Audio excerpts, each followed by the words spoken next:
How you doing, ladies and gentlemen? Welcome to This and That. I'm your host, Sander, where we're talking about this, that, and everything in between. And as you can see, I got that startup looking a little bit better. Uh, Interesting. Oh, wow. Oh, wow. It's going to tell me that I don't have. uh, what do we got going on now? All right.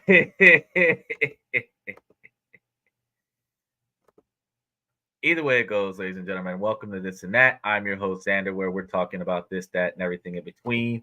Uh, Today, we're going to be talking about these side hustles as we start up today. I know y'all are dealing with that storm, and that storm has not been friendly to most folks.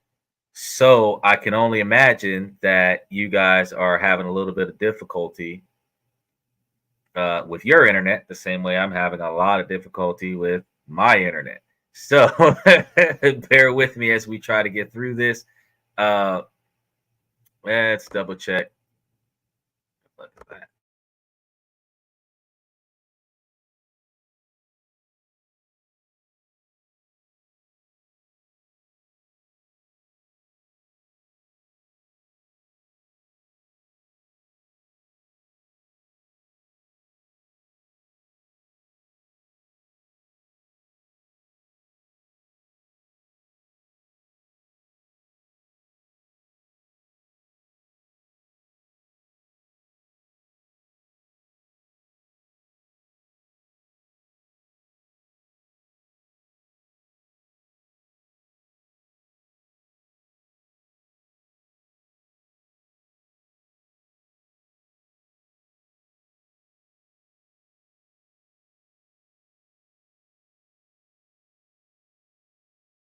Put me back in the fold. Oh Lord. the whole the whole computer started over. So what happened was we was getting ready to go live on the show. We were sitting over here about to start talking about some side hustles. We was getting ready to go live on the show, and right when we got ready to go live on the show, the internet took a massive dump.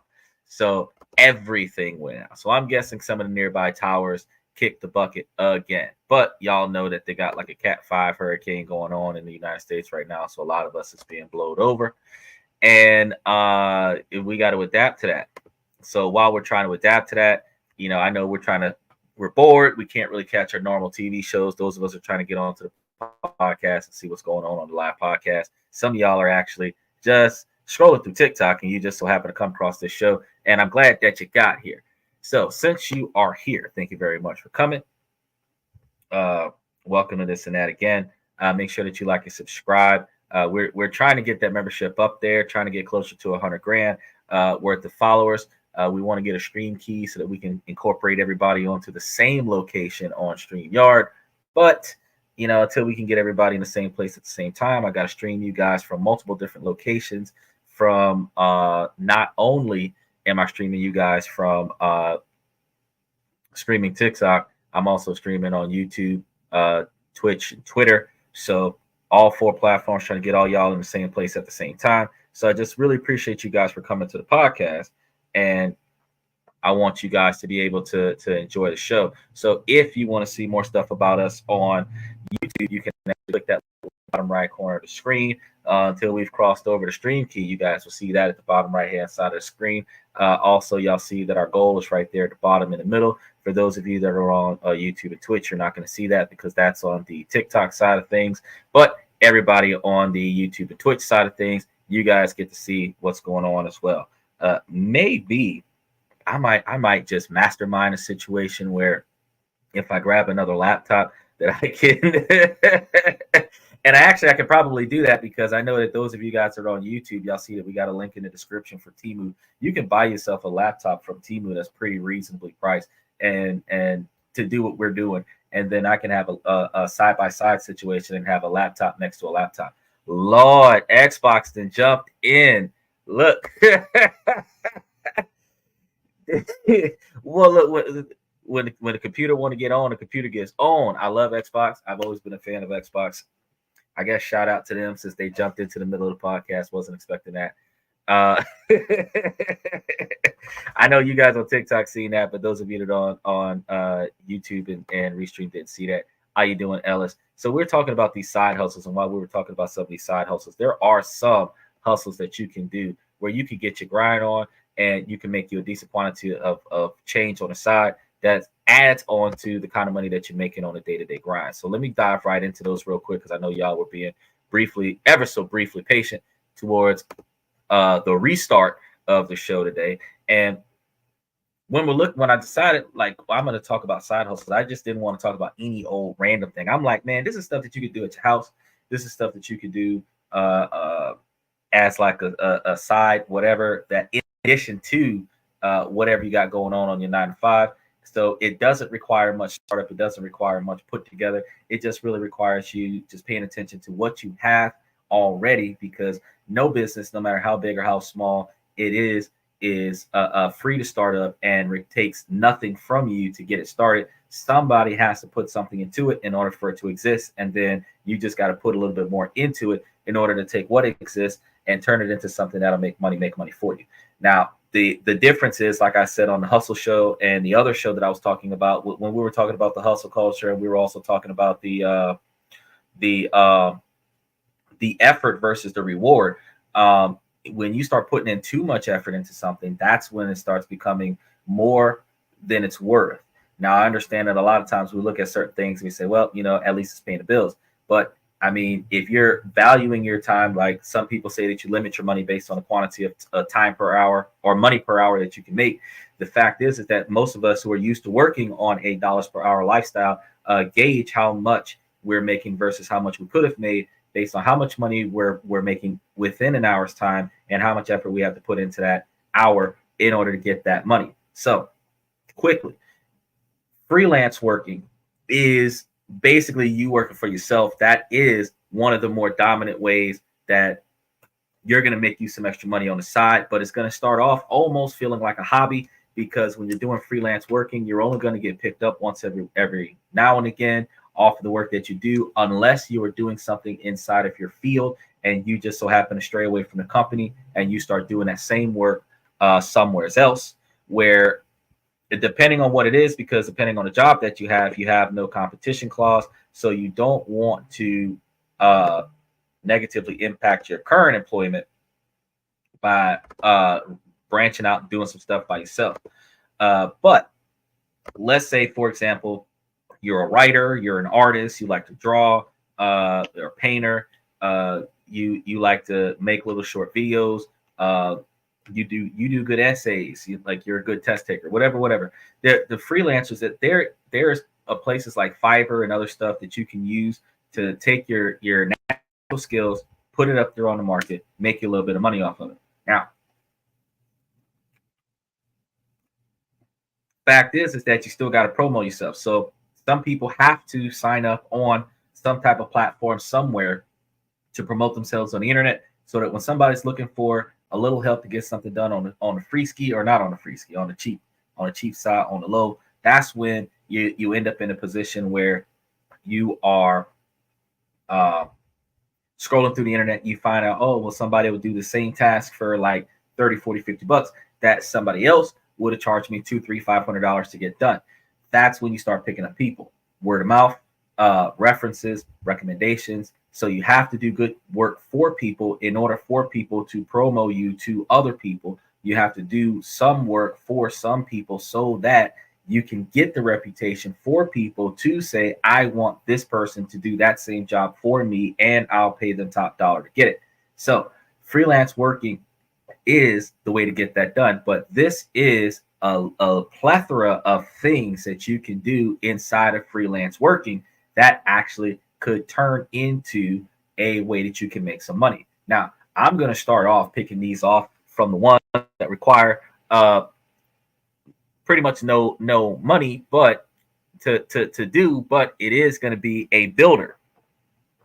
A builder means that you have to put time into it in order for it to start turning over a higher profit margin, in order for you to say, I bet I got me a good income here. And one of those things is a blogger. Bloggers are people who are going to sit there and write short stories or take their live journals and put it up somewhere, and then people will read them. because people like to read. People who like to read will look for things to read. Now, bloggers can actually not only make them a little bit of money by writing short stories and posting them up online, they can make their own website, write short stories, post them up on their website. People will come to their website, and you can actually sell memberships to your website. You can actually go even further and sell ads inside of your website with Google AdSense. Notice that every time you go to somebody's web page, there is all kinds of ads all over the place. That's because the person doesn't get paid for writing the article a lot of the times. The person gets paid for the ads that are being shown while you are watching the article. So with blogging, you build traffic. So you focus on doing what you love, building traffic on your platform. And because you're building traffic on your platform, advertisers will advertise stuff on your platform. And because they're advertising stuff on your platform, you will make money from that. So that's a little bit of a side hustle. It doesn't require a lot of work. It will get money over time, but it is not something that's an overnight get rich with little effort and little work and a lot of money. And anybody who tells you that a side hustle is going to be a start today, be rich tomorrow is a lie. Because if that existed, nobody would be working at a minimum wage job. You have some random do one deal and make a bunch of money off of it, but it is one deal. It is not repetitive deals. It's not like you closed on a $1 million house your first time in real estate, and that's something that happens every time where your profit is $500,000. That doesn't happen that way.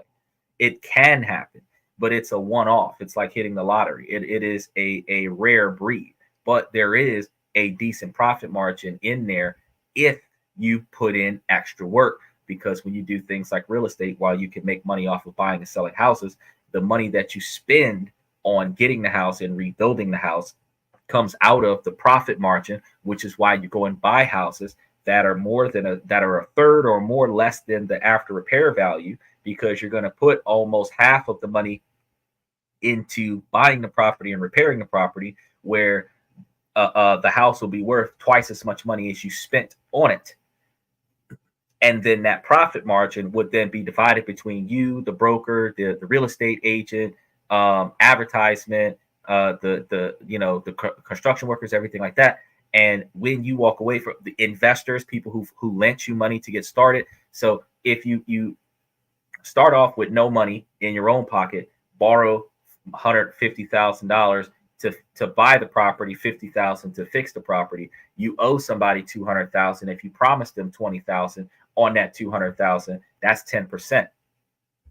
And some people actually charge more than that. But just say for the sake of, you owe them $20,000. Now that's $200,000 that went into the mix. If you're supposed to be giving an agent $10,000 for selling it and another agent $10,000 for brokering it, that's $40,000. If your profit margin was $100,000, you only got $60,000 left. That is if everything works the way it's supposed to work. But if you've got holding costs, it takes you 6 months to get rid of the property. You still got to pay for property taxes, land care, HOAs. If you got HOAs, all of these things have to be taken care of, which chips out of your final profit. So most real estate agents that work in real estate flipping houses, buying and selling houses, typically say that the average market profit after everybody is paid and you walk away from the deal is typically between $10,000 and $20,000. Now, that's decent money if you think, oh, I bought a house, I sold it, I made $20,000. But depending on the repair time and the sale time, the typical sell price in certain houses, when I told you guys in the real estate show, when I was talking to you about the buyer's markets, that average turnarounds in markets where there were more buyers than sellers. That's a buyer's market where there are more buyers than sellers. Well, actually, a buyer's market, there was more sellers than buyers. Let me get that straight. Correction. A buyer's market, there are more people selling than people buying. So that means that the buyers can take their pick because it's harder for the sellers to sell the property. Now, in a buyer's market, you had turnaround times of between 30 days and 90 days in buyer's markets. In sellers markets, there's a faster turnaround because there's more people buying than selling. So the sellers can set their price and just wait for the right person to buy.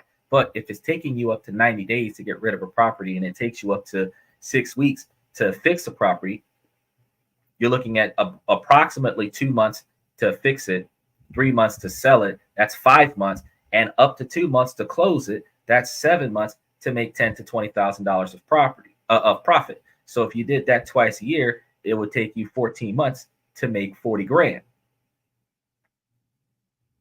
Do the math. Now, the more properties that you're doing in that particular time span where you're overlapping deals, instead of you doing one property a year or one property every 7 months, where you're making $40,000 in 7 months, $40,000 in 14 months, which is a little over $30,000 a year, probably $25,000-$30,000 a year. So you're not making that much money when you're only messing around with 1 or 2 properties at a time. But when you start doing one property a month, you start drawing back $20,000 a month, and $20,000 a month turns into $240,000 a year. So you can make a lot of money off of it, but you got to have a lot of money, whether it's your money or somebody else's money, invested in your ability to make a lot of money. So when you're working for yourself, you don't have somebody lending you extra cash out the gate to do this. And since you don't have somebody out the gate lending you cash, you don't have the ability to do big deals so that your 1% is still $10,000, $15,000, $20,000. So you got to do small deals where your 80% is like $300-$400.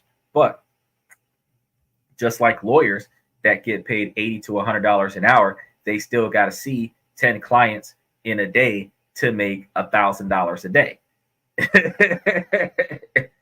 And most lawyers don't see 10 clients in a day. Most lawyers juggle 100 to 300 clients, and then they still have to pay for the firm. They got to pay for all the taxes and insurances. They got to pay for the employees. They got to pay for the utility bills and everything like that. So while they might be hitting you individually for 40% of your cut out of your case, they're still not really breaking even individually to say that they're multimillionaires. Notice that you don't see a bunch of lawyers living in 52-bedroom houses. These guys live modestly because even though they're a lawyer, they're not doing manual labor, but they're not, really making millions of dollars as lawyers. It's just a prestigious job.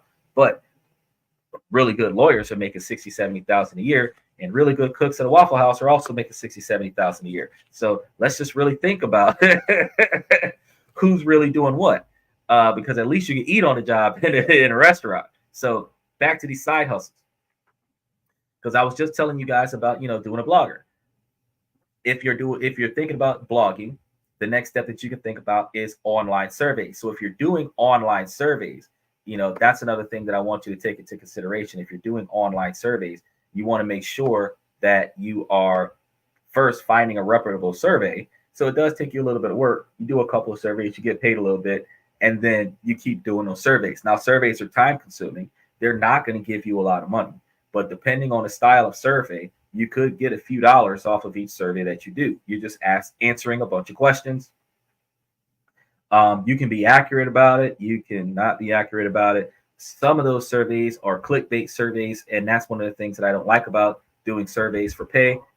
I tried that once before. I did get paid sometimes, but doing those surveys still leads you to situations where they're like, oh yeah, for you to get whatever for doing it, for completing the survey. In order to complete the survey, you must first buy this, subscribe to this, or do whatever in order to get paid off of X, Y, and Z survey. So, and you don't find out about that until after you're 80% of the way into the survey. So it's a slap in the face, because even if they do honor the fact that you're supposed to get like a $10 or $20 payment off of this one survey, they're trying to get you to subscribe to like this $30 YouTube or premium Amazon Prime, whatever, so that you can get paid less than what you're about to spend to get paid on the service. So you just got to make sure that you do what you do in an appropriate fashion.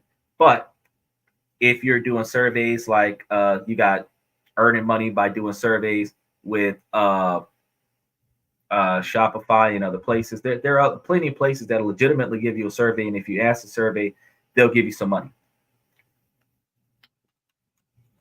And if you're doing this as a little side hobby, You might spend an hour, 2 hours out of the day doing you some surveys and just answering people's questions, and it'll give you a little bit of money on the back end. That'll help you put gas in your car, stuff like that.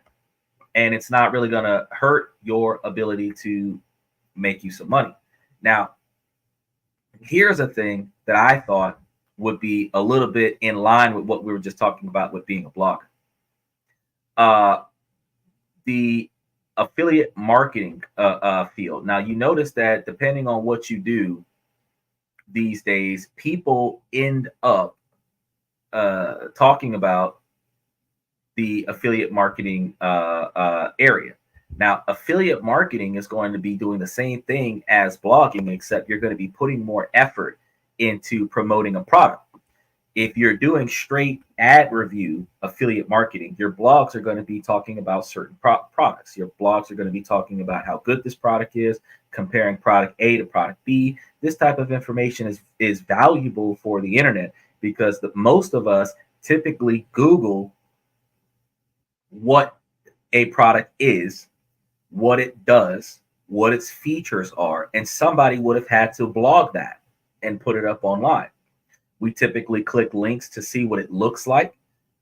We go sometimes and watch YouTube videos to see what it looks like in real time because we don't always trust pictures.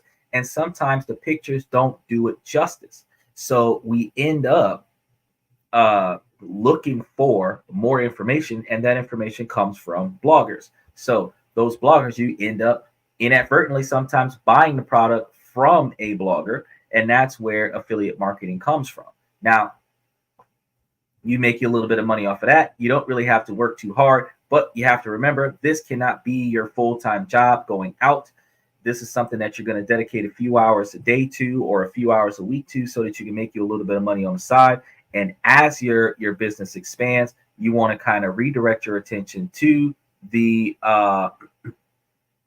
ability to scale up. So the more followers you get on your site, the more products that you sell, the more money that you're bringing in, the more of the money that you make, you want to reinvest in your ability to reach more people. Remember, any business that you start up, 40 to 60% of your profit being reinvested back into your company, whatever your company is, aids your company in exponential growth. So you can either plateau at a certain level and be satisfied with that, or you can put a little bit of extra money out of your profit back into your business. And then whatever you was getting, whether you invested in advertisement, whether you invested in outsourcing to more contracts, whatever you do, however you do it, paying somebody else to help you complete the workload, 60% of your profit, if you invest that back in, you're guaranteed to expand on the success of your product. Now, the next thing that I'm going to tell you about is influencer marketing. And influencer marketing is going to be similar to affiliate marketing, which is going to be similar to blogging, except when you're dealing with influencer marketing, you're dealing with somebody who has already built up a brand, whether your brand is from an affiliate website, your brand is from being a YouTuber or a blogger or an Instagrammer or whatever social media platform that you use.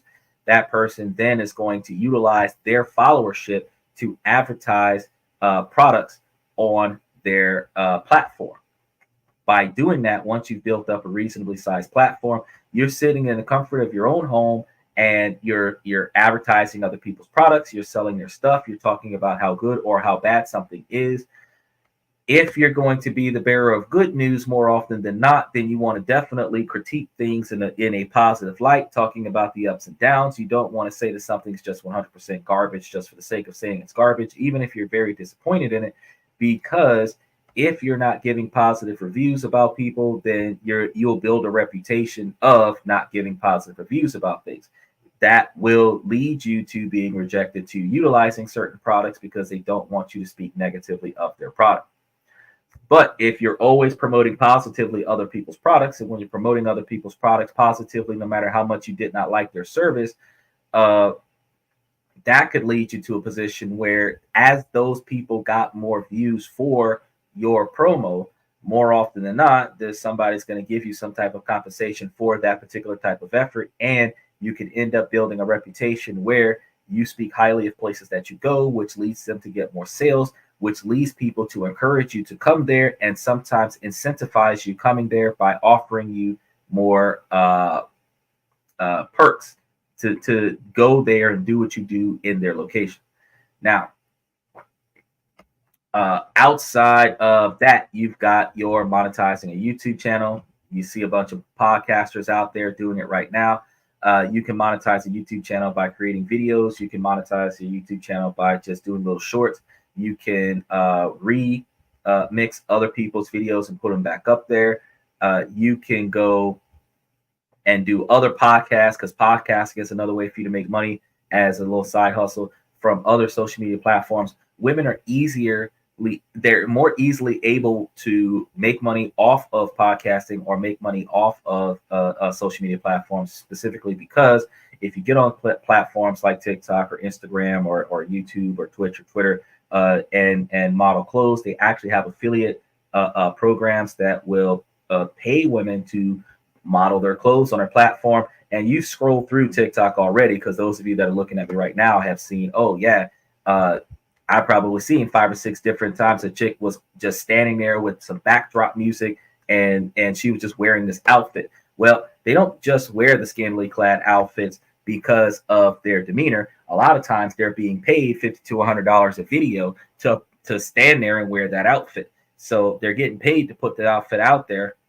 which puts links to that outfit into their podcast, which allows them to get paid off of that outfit, which is, in any sense, no matter what we think as men about women that wear inappropriate clothes or model clothes on social media, I still feel like that is a better side hustle to make you some money than OnlyFans. So if I had to choose between a woman that started up a career in OnlyFans versus a woman that modeled clothes on the internet, I would prefer the woman that modeled clothes on the internet.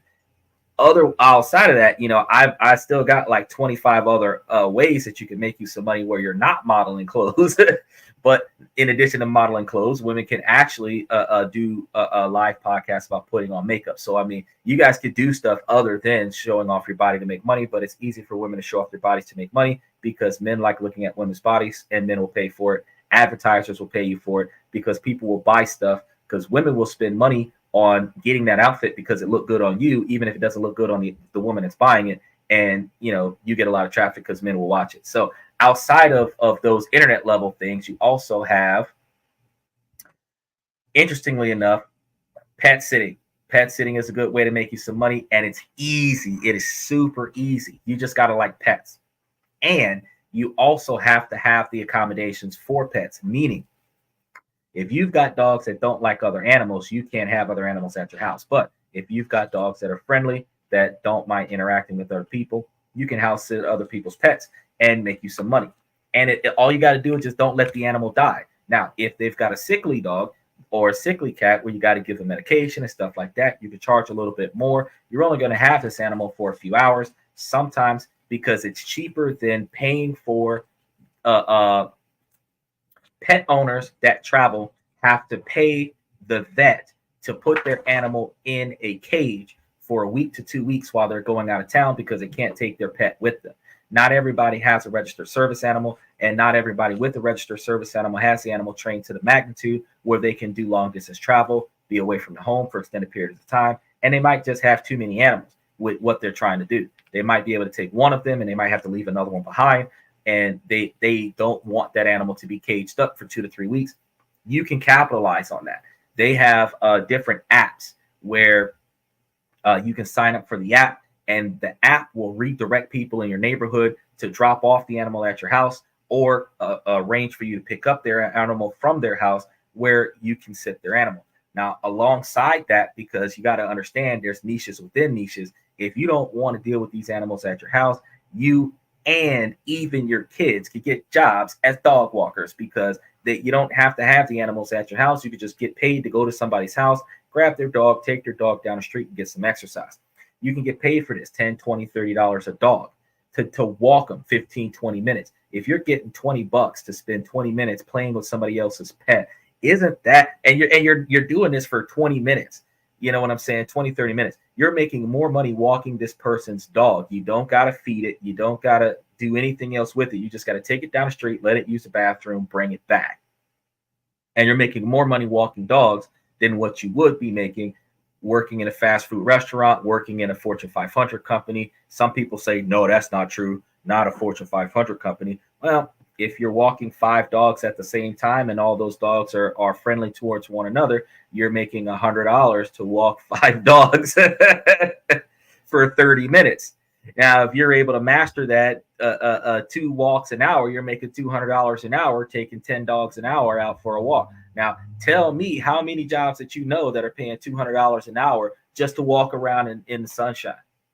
Let me know, because I'm not familiar with that many places that's paying $200 an hour just to hang out. But tell me I'm wrong. It's still something that you got to scale up on, because the first day you start walking people's dogs, you might just get 1 dog a day, 1 dog a month. You might start getting 2 or 3 dogs. If you're in a pet-filled neighborhood, you got a lot of people who don't mind taking their own dogs out, but you got a lot of people who don't have time to take their dogs out. If you're in one of those neighborhoods where people let their dogs loose and other people complain about it, you could go over there and offer your services for cheap and be like, hey, for like $5 or $10, I'll just come and take your dog down the street and bring them back. And that way your dog gets the exercise it needs. You don't have to go out there and do it, and you don't have to listen to your neighbors complain about it. That is a heavy encouragement to get them to get it done. If you've got kids, you can bring your kids over there, make the same sales pitch, have your kids walk the dog, and then once you have vetted the parent, where the owner of the animal,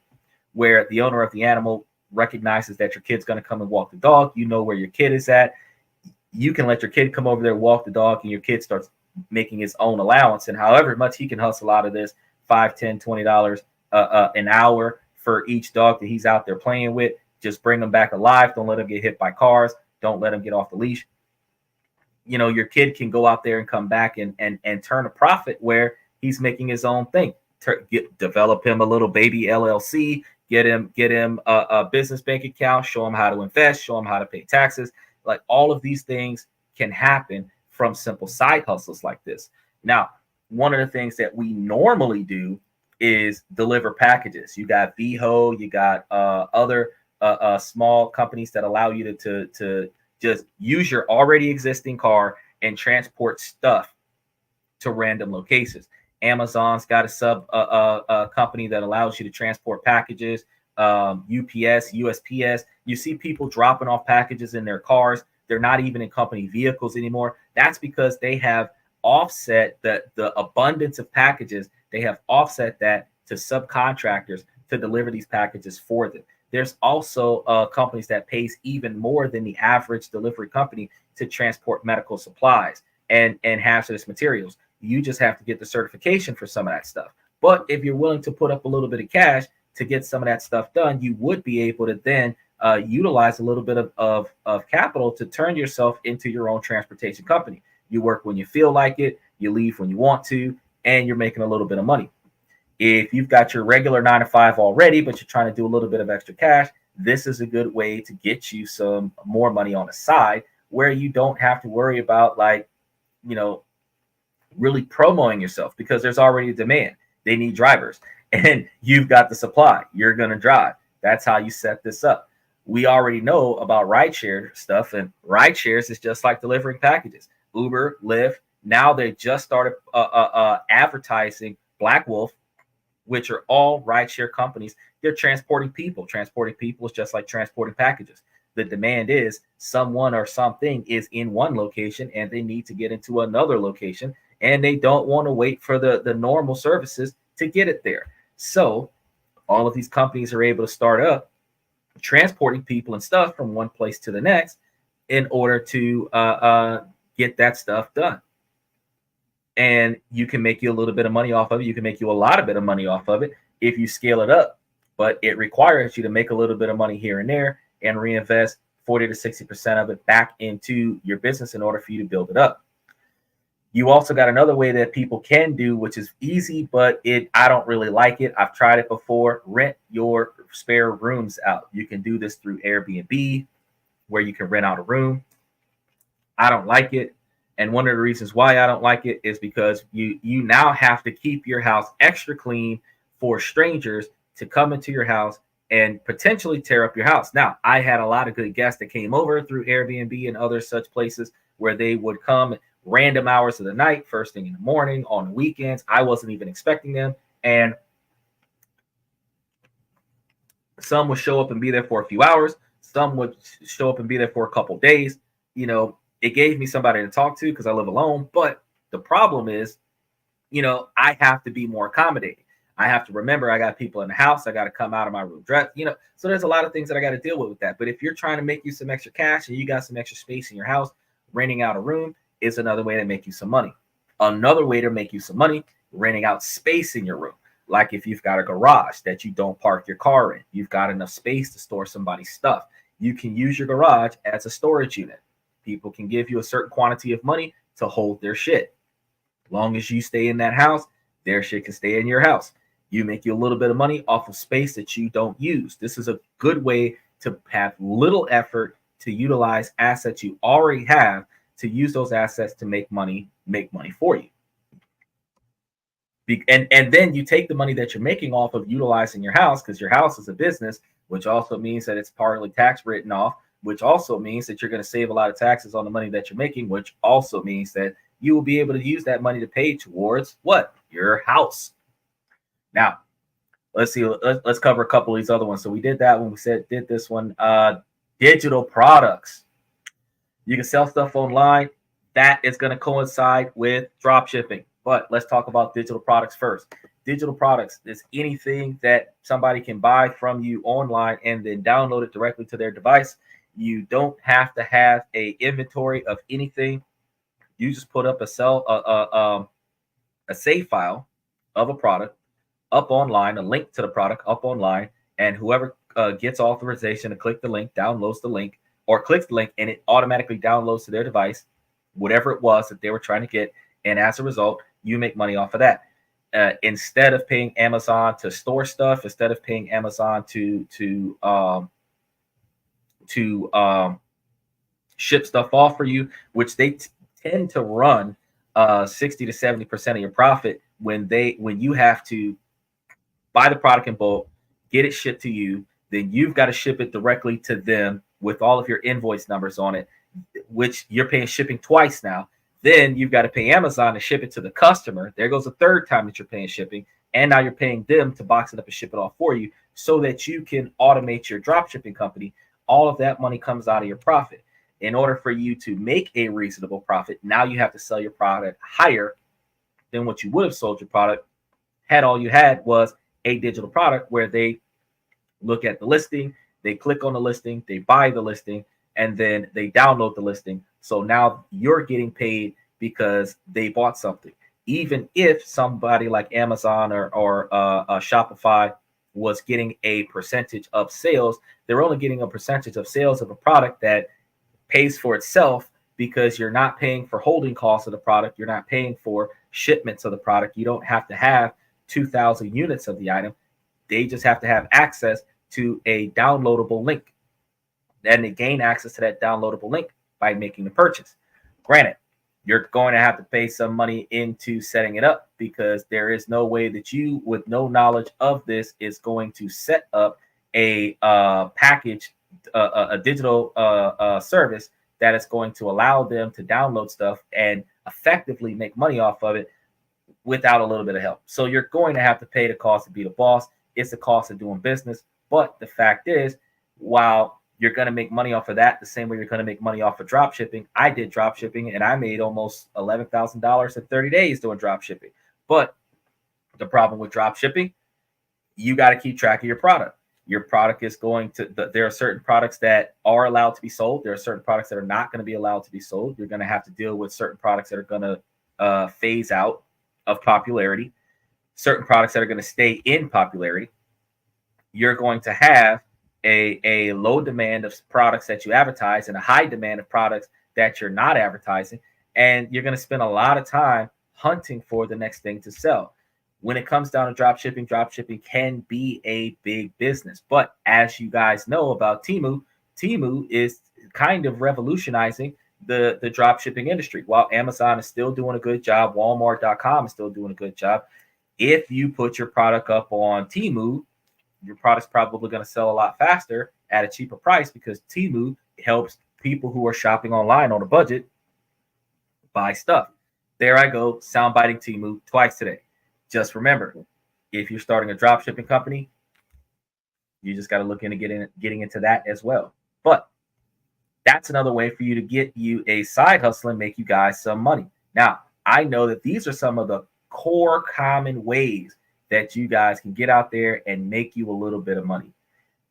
But there are other ways that you guys can make you a little bit of money. And one of the easier ways is reselling your used stuff. So if you've got stuff around the house that's in pretty decent condition, there are a lot of apps that's allowing you to sell your used stuff. If you're doing that, you're going to get rid of some stuff, and then you're going to be able to make you a little bit of money off of it. But this is not something that you can turn into a massive business of reselling your own stuff. Now, if you're the kind of person that has a girlfriend that likes to go to garage sales, and you're the kind of person that wants to get rid of that stuff, you're going to be the kind of person that is going to have like a thrift store. That's the best way to put it. You're buying a bunch of used stuff from people out of garage sales for pennies on the dollar, and then you're going to take that gently used stuff, put it all in a collection, and then increase the price a little bit, and then resell it to people who want gently used items to aid them in their day-to-day lives. You just like the Goodwill, just like a thrift store, just like wholesale furniture stores, you can build you a whole inventory of stuff that you can either sell in person or sell online, or both, by collecting a bunch of stuff. But that requires you to spend money on it. You're collecting a bunch of stuff, and then you're going to sell it to whoever wants it. One of the things that I want to segue into real quick, since we already talked about that, you've got utilizing social media.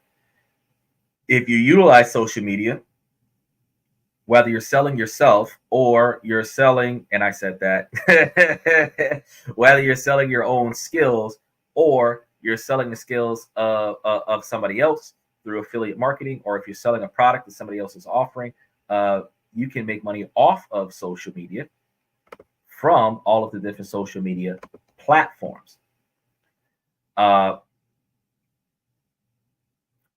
There's another one that I kind of want to talk about here, and this one is going to be a little bit more interesting.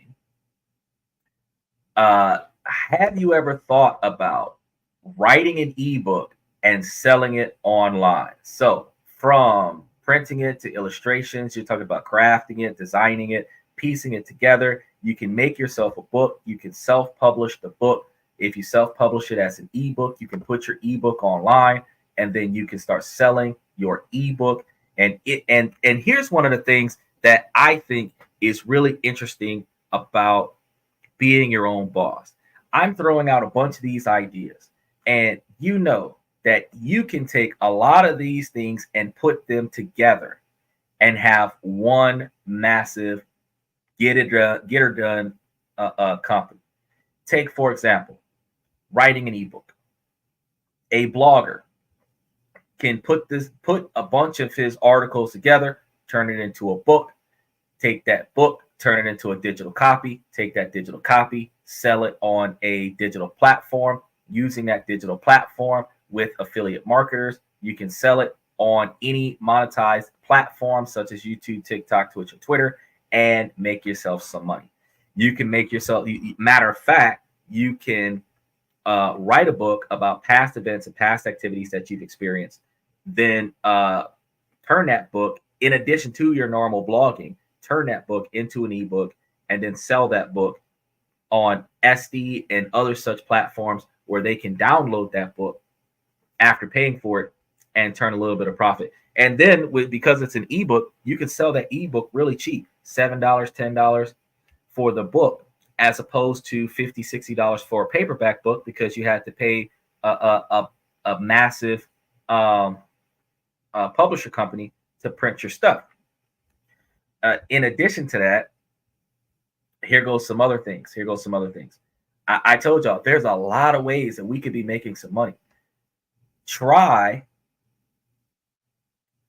We went through a big list here. Try virtual assistants.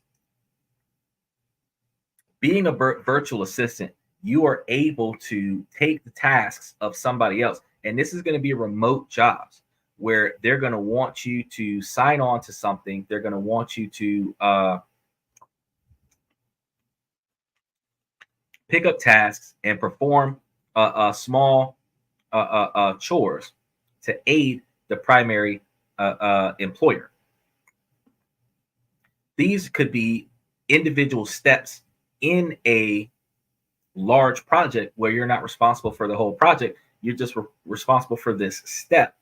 You can be a virtual assistant where you keep track of somebody's schedule. You could be the type of virtual assistant that keep tracks of somebody's personal affairs. It really depends on which types of contracts that you get, but there's no limit to the ways that you could be of assistance to somebody and not even be in person. You're just conquering what they need to conquer. You can also utilize your skills, such as if you're good at writing essays, you're a virtual assistant, you can write essays for somebody, proofread essays. There goes another job, proofreading essays. If you're a proofreader, that is a job in and of itself. But it also works as a personal assistant because you can proofread what they've got going on, and you would be able to make sure that what they did was legit. If you've got skills as a paralegal where you have done a lot of stuff in your law school, but you did not use your bachelor's or master's degree that you got in law to chase your dreams as being a lawyer, you could always subcontract your skills as a paralegal to certain firms where you're drafting case files for them just based off of what information that they gave you. In addition to being a proofreader, you guys can do things like I told you guys, freelancing, fitness instructor, yoga teacher. Look, you could be a teacher, translator, car wash service. You see car wash services all over the place. These are all things but car wash service is a little bit more manual labor though. But a fitness instructor, if you already work out, you just got to have somebody pay you to tell them what to do while you're working out. Yoga teacher, same thing. You're going to have a bunch of people pay you for you to exercise with them, which keeps you in shape. Now, here are some easier ways, and I think that these ways are a little bit more user-friendly. Photography. Now, photography is not going to be as easy and cheap to get into as some of the other ones, but it is going to be one that is going to, how you doing, Red Void? I just seen you in there. Photography is going to be one of the ones that you can do to make you some money. Now, the thing about photography is these days, for those of us that's got a little bit of money to spend, you can finance a Samsung S23, Samsung S24, or the iPhone 15, and you have picture quality cell phones that you can use to take photos for. This could get you started. After a while, you can take some of the profits from the photos that you sell and use those photos to make to buy an actual camera. Now, here's the two-part process. Now, you realize that if you are a blogger, right, and you're taking photos, right, and you take photos of news, right, and you blog on that, right, now you're a journalist. There you go. And you're doing it for yourself. There you go. And you could just put people's affiliate links onto your page where they're looking at your news. And I have to look into like what certifications you need to be recognized as a journalist, where the police can't give you as much hassle as they give those First Amendment auditors. But if you're out there with a video camera and a camera, an actual camera, and you're taking photos and video, and like, yeah, but you got to be more professional about it. So like when if you're gonna to run that journalism thing, you can't be a dick like some of those First Amendment auditors. That, oh, you can't tell me what to do. I got a First Amendment right. And as soon as the cop walks up, you got to hit him with 1,000 questions. You're not even answering any of his questions. You got to hit him with 1,000 questions. If you're going in there with I'm a journalist, as soon as the cop walks up, oh, so officer, can you tell me what just happened over there? We got a few photos. What's your name? What's your name and badge number? You know, how long have you been on the force? Like, how often does this happen in this neighborhood? Like, you really want to get like a late breaking news. We have Officer Tenpenny coming to the, like, you really got to get into it and really start getting some information. Now, if you're going to be a journalist and you're going to do the necessary steps to be recognized as a official journalist, you know, you can blog about random things. You can take pictures about random stuff. And then as soon as somebody comes up and start asking you questions about it, you interview them about it. You have to remember that when it comes down to doing things for money, that there are laws where you have to get people's consent to be involved in certain things. But you have to also remember that if you were doing a journalistic scenario, first person perspective, if they decided to get into the camera, you don't have to worry about that. They have to be aware that you were recording before they walked up, and they put themselves voluntarily into your recording. And if they wish not to be recording, that they need to get out of your recording. But if they are going to engage you, they're going to be on the recording because you are recording what you are doing, and anybody that interacts with you while you're doing what you're doing. So this turns into news. For those of you that are doing that and you have a social media platform, notice how all of this stuff starts coming together. You have a social media platform. You can take that journalism that you did, where you created your own blog, took your own photos, and posted it up on your platform.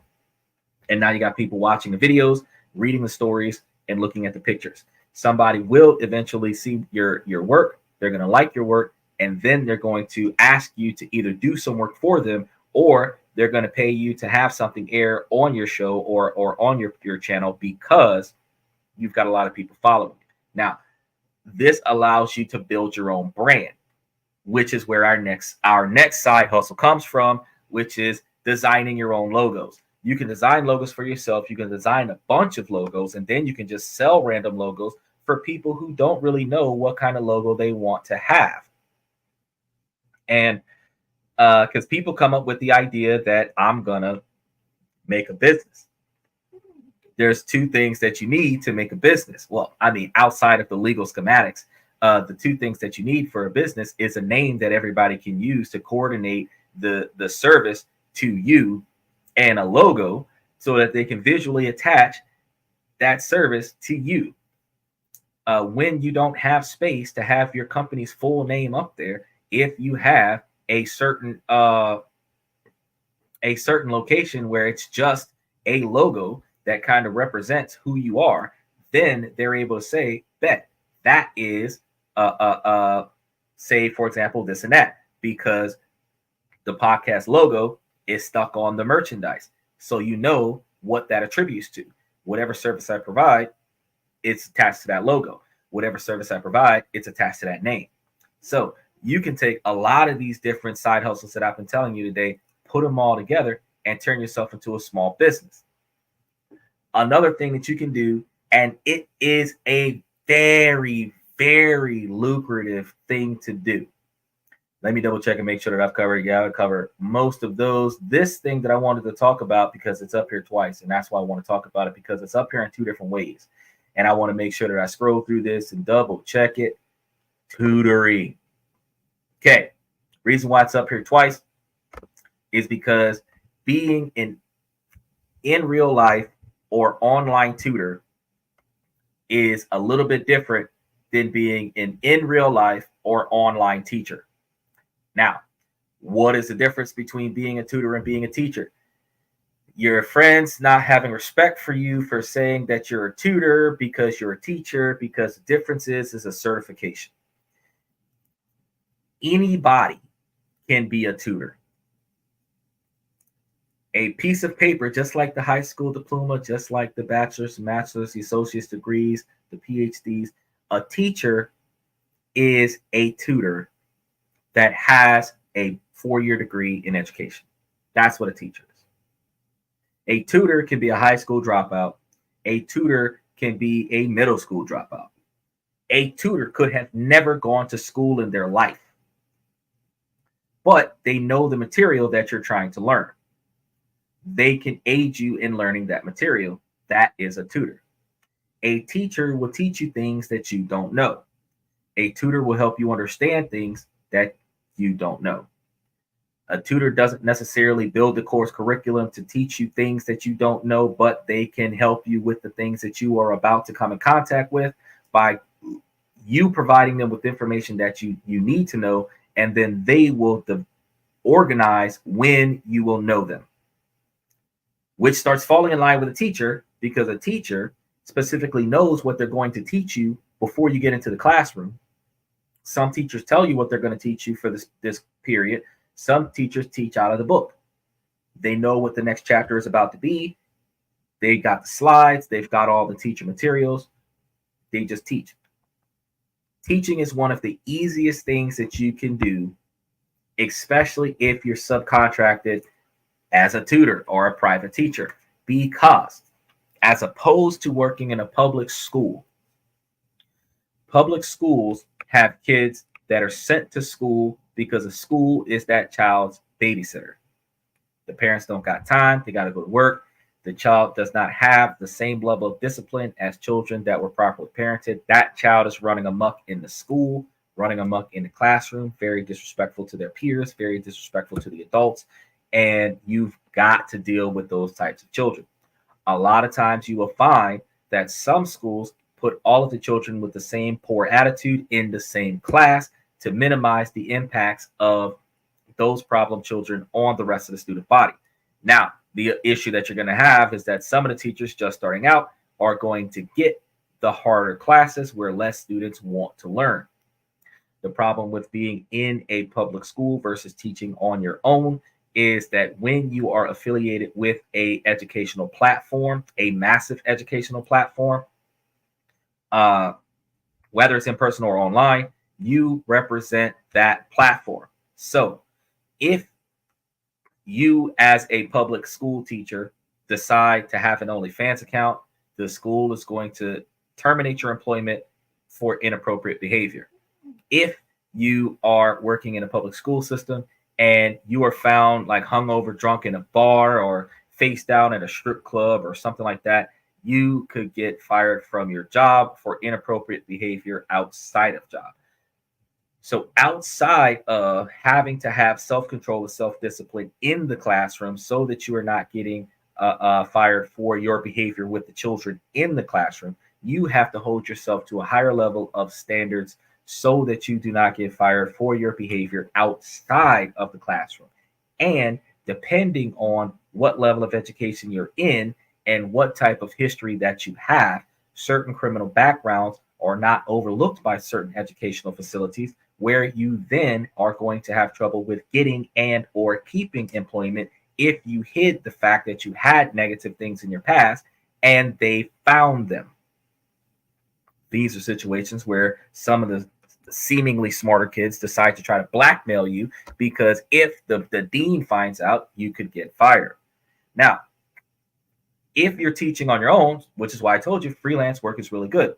Online tutors in person, online tutors, in-person tutors or online tutors are good. I tell you, in-person is not as beneficial for you as online. And the reason being, online, there is nothing that you can do that will get you in trouble. In person, you can touch the kid the wrong way, and it's something as simple as putting your arm on their shoulder versus what the kid says happened. You have, because you're watching the child, if the child gets hurt, the child is in your care at the time that they got hurt, so now you're responsible for the child's injury. If you're going to the child's place, if something comes up missing, you're responsible for, or you're going to be accused of whatever came up missing. If the child is coming to your location, if the child gets hurt at your location, you are responsible for the child getting injured at your location, whether they fall on the floor or fall through a hole in the floor or something falls off the shelf and hits them in the head. So in-person teaching is not as safe for you as the individual as online teaching. The other benefit about online teaching is that you can teach from anywhere that internet service exists. The downside to online teaching is that you must have access to good internet so that you can teach. But because, again, you are providing a service that somebody else can pay you for, you don't have to put any effort into buying materials for it. You have to pay for your internet service anyway. You have to pay for your computer anyway. You're not buying paper. You're not buying ink pens. If you buy a stylus, then that's it. Then the stylus is like $100. But as a teacher, if you're teaching on a regular basis, you made more than $100. So that stylus is going to be a tax write-off. The laptop is a tax write-off. The paper, the printer is a tax write-off.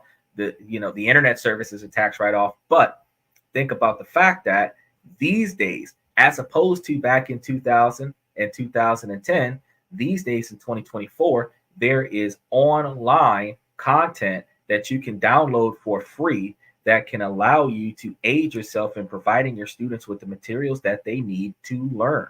So since we have a problem where there aren't enough teachers going around, there are so many more teachers that are quitting their jobs. As a teacher, if you are already an in-person teacher, you're really good at this. You can start teaching on the side outside of your regular business hours because there's no competition clause with being a teacher. When your amount of money that you're getting or the availability of your schedule online starts filling up, you can actually retire from being an in-person teacher and start becoming an online teacher. Or if you're the kind of person that, I like my job and I like my students, if that's the kind of person you are, you can keep being an in-person teacher, teach on the weekends during the school year, and then teach during summer break when you're paid to not go to work, because teachers work seasonally. They work from fall until the end of spring. They're off for summer unless they're a summer school teacher. So if you're an online teacher and you open up your schedule for the summer, you will have summer students. There are certain websites that you can utilize, like Amazing Talker, that you can utilize to get you a job as a teacher. There are a bunch of online websites, and they will promote you. Not only will they promote you, you will be able to have people requesting you. And here goes the other round robin thing. If you have a blog site, you blog about yourself, take photos of yourself, put links to your teacher platform up there, build yourself a brand, put links to your brand up there. So you're designing a logo, all digital content. If you are a blogger where you've got a podcast and you're blogging about your skills, if you are a teacher and you do a podcast where you're teaching on that podcast, then people can see your teaching skills, and then those people can turn around and sign up for your class, and then you would have more people paying you to be a teacher. So you could actually use your online podcast, either YouTube, Twitch, TikTok, or whatever, to show people your skills as being a teacher, blog about it, take photos about it, build you a brand about it, affiliate market about it, and then advertise your company, your teaching platform. And then every 2% of everybody that looks at your blog, your podcast, and your advertisement links will then trickle over to have you teach them. Once you fill up your calendar where it is a first come, first serve, and you're always full, you can start raising the price of your value as a teacher, which then means that you will start having more and more students that will sign up, or the parents will sign up, and that will give you the ability to charge as much as $30, $40 an hour to teach people for 30 to 50 minutes. Not nearly as much money as you're getting paid walking 10 dogs for $10 or $20 a dog, but you're still able to, in an hour's time, make between $40 and $50 an hour to teach students from the comfort of your own home. All of these ways are ways that you can utilize your extra time instead of you sitting at the house watching football, instead of you sitting at the house watching movies, instead of you sitting at the house twiddling your thumbs, not applying yourself to your own success. You could literally turn your couch into an office and teach and make you some money doing that. If you went to college and you've got student debt, you did not really do much with getting yourself a degree, you can get you an online certification. If you're interested in that information, you can always, if you haven't joined a membership on my platform, you can join a membership on my platform and then send me some information. And I will drop all of that into the community tabs of the membership of my podcast as to where you can go to get certified for cheap. You get you a online English learning certificate. Cost like $10, $20. Get you a digital copy of it. It's a 15-hour course that you can complete in 15 minutes because all you have to do is answer the questions. They give you the answers to the questions and then they give you the questions. So if you download all of the questions and download all of the answers to the questions, you can then go back and take the test because the test is allowed. It's an online test. You take it as many times as you want. You can take the test and then get your certification. You can also be course instructor. That's the last one we got on our list today. But guess what you're doing with your course instructor?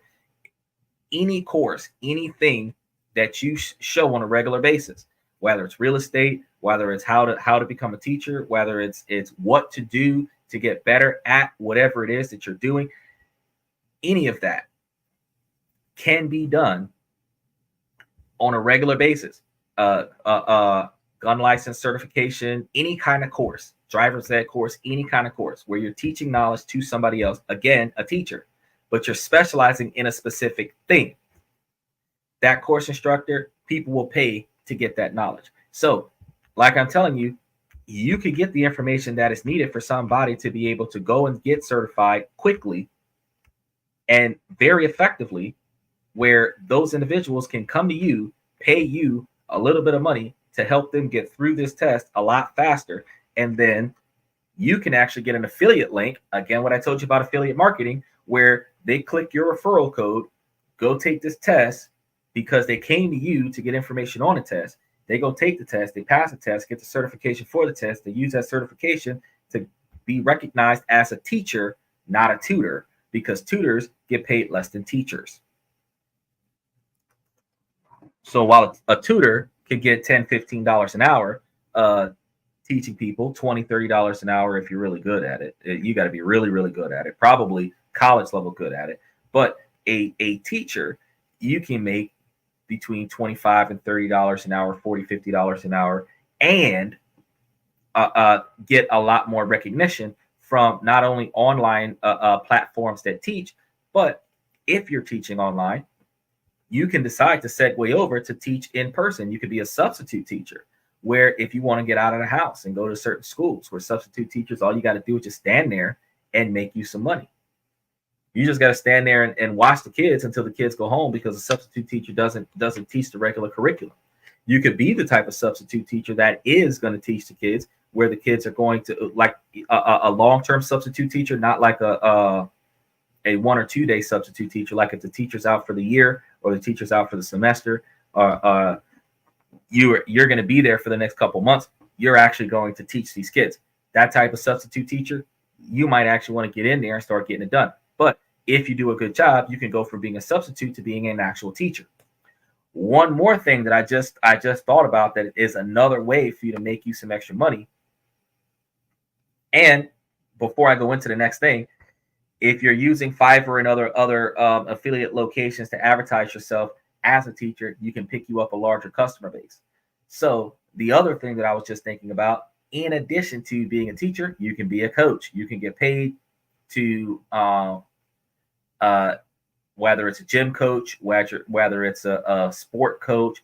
Most of us sometimes like to volunteer for these positions to make sure that we can get our kids, bond with our kids and stuff like that. We get on a team of our local high school or college or community sports team, sports club, and we do it for free. But you can actually get paid. Even if it's a little bit of money, you can actually get paid to be a coach, which means that you could make you a decent quantity of money showing people how to perform in that particular athletic environment.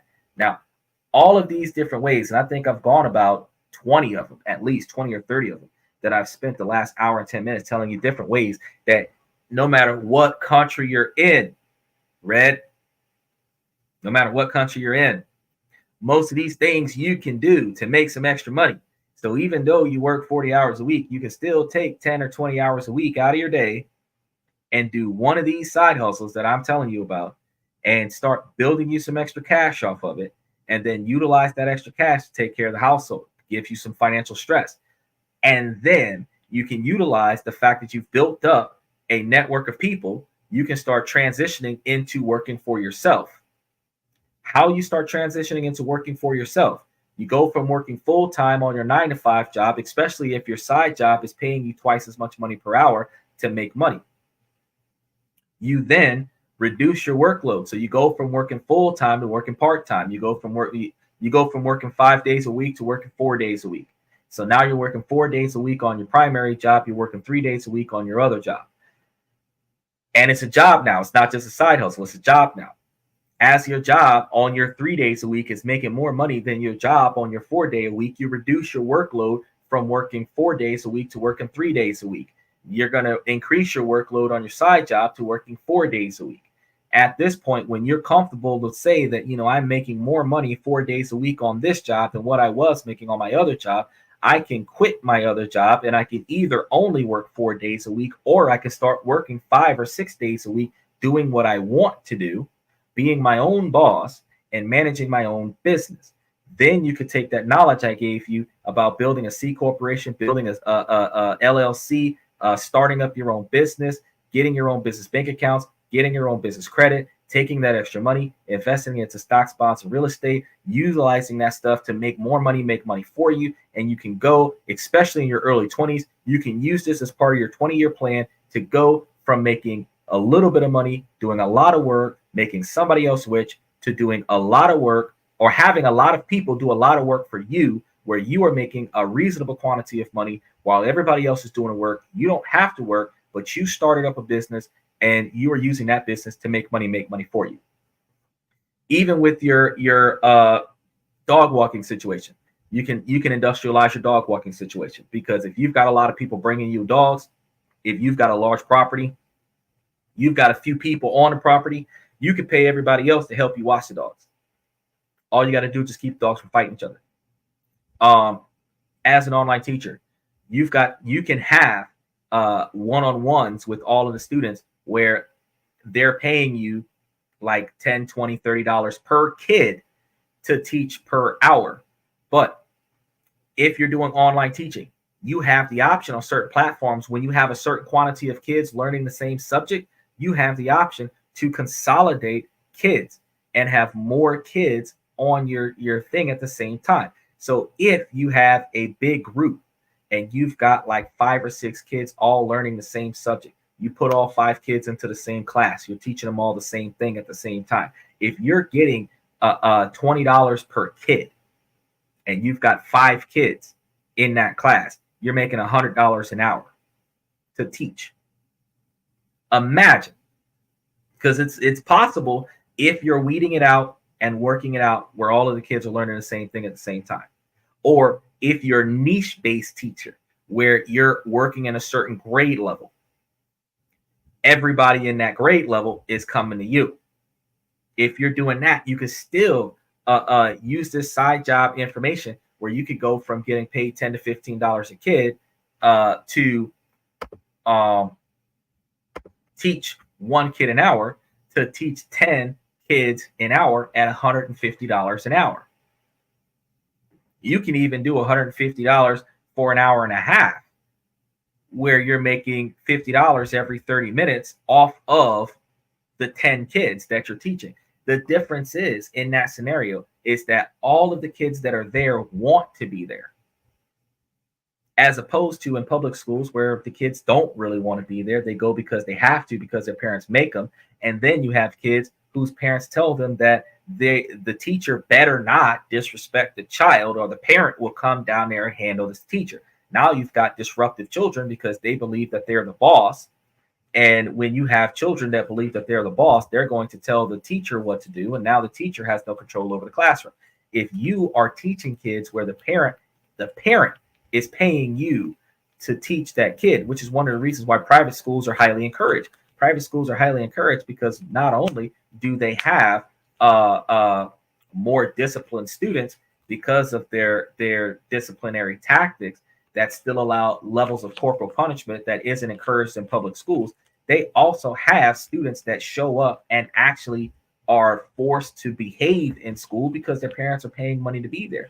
Now, the problem with public schools is that when you have rich kids and rich parents, where the parents use money to bribe you, where those rich kids do whatever they want because the parents will come and throw money at the problem, you still have unruly kids in private schools.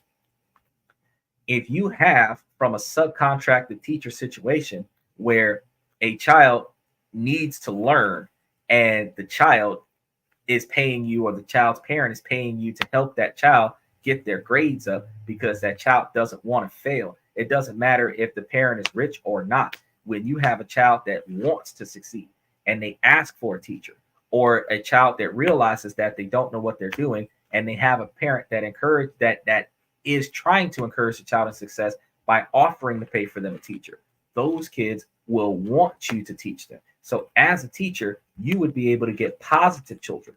You will be able to get children that are not negative, that are not badly influenced, and they're not going to disrupt the class. They're going to aid you in your ability to succeed with showing them what they need to know. By doing that, you have 5, 10, 15 kids that all work together to learn something. And if you're a low pressure teacher that is going to aid them in learning something where they will get it from you, no matter how you administer it to them, they will get it from you. They appreciate that you're not as hard on them as their parents. You can use a side job like being a subcontracted teacher and go to making $200-300 an hour making that kind of job. It's still all of these side hustles that I've been telling you for the last hour and 20 minutes, that if you guys are just coming to the show, I encourage you to go back and rewatch it from the beginning. All of these side hustles that I've been telling you for the last hour are all going to require you to do a slow build.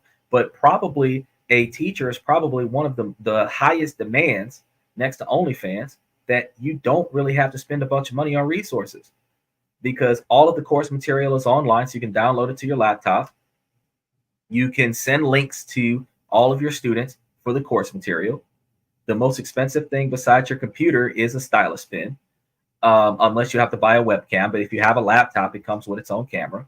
You know, you might have to buy yourself a headset. Startup is never free, but that computer will make you money. And if you're an online teacher, anywhere you have internet service, you will be able to teach your students anywhere in the world. So now, if you're making money as a teacher, especially if you are stationed in America, you've got an American bank account, they're wiring you money in US dollars to your American bank account. You decide to wire that money to an offshore account. You can teach in a third world country from your American post. And you don't got to worry about the platform being pissed off about you not being in America. Long as you meet their criteria with teaching the students, they're going to take a cut out of the money that you make. You're going to use that cut as a tax write-off. They're going to feed you clients. You can build you up a network. You can use that network where you're subcontracting yourself to teach students. How you doing, Brad? To teach people to make money for you so that you don't really got to struggle. So there's so many ways that we could do different side hustles. And so real estate is a really good way to do it. But outside of real estate, I just gave you like 20 or 30 different ways that you could really build your own business by taking a bunch of different side hustles and put them together, and then use those side hustles to make money for you, so that you can then take all of that extra money and redirect them to other areas where you have extra cash and revenue and like freedom. Because one of the things that working for somebody else, you got to do it the way they want you to do it. You have to show up when they tell you to show up. You have to stay until they tell you that you're allowed to leave. But if you're working for yourself, you come when you want to come. You stay as long as you want to stay. You charge what you feel is reasonable for your services. Sometimes you undercharge for your services when you don't have a very high reputation. But as you get a high reputation, you will charge more for your reputation, and people will pay for your services. And the more that people are willing, you're only worth as much as what somebody else is willing to pay for you. So if you're going to make yourself valuable, and then you're going to increase the charge or the price for access to you, then they will be able to still pay for whatever it is that they want from you. But you are now entertaining their desire to be successful at a price. And that actually works alongside being a personal assistant. It's the same thing. The only difference is that, like, I think that probably out of this whole list, if you were an online teacher that had a podcast about teaching, that had a site that blogged about educational stuff, you could build a teacher brand, and then you could use that teacher brand to have you a teacher business, which then you can subcontract other teachers to help you teach your online students when you start getting too many students to teach at one time. You could keep this a closed network system where you're the only teacher on your platform, but you could build yourself a brand where people are coming to watch you on social media teach. They can watch you go through examples of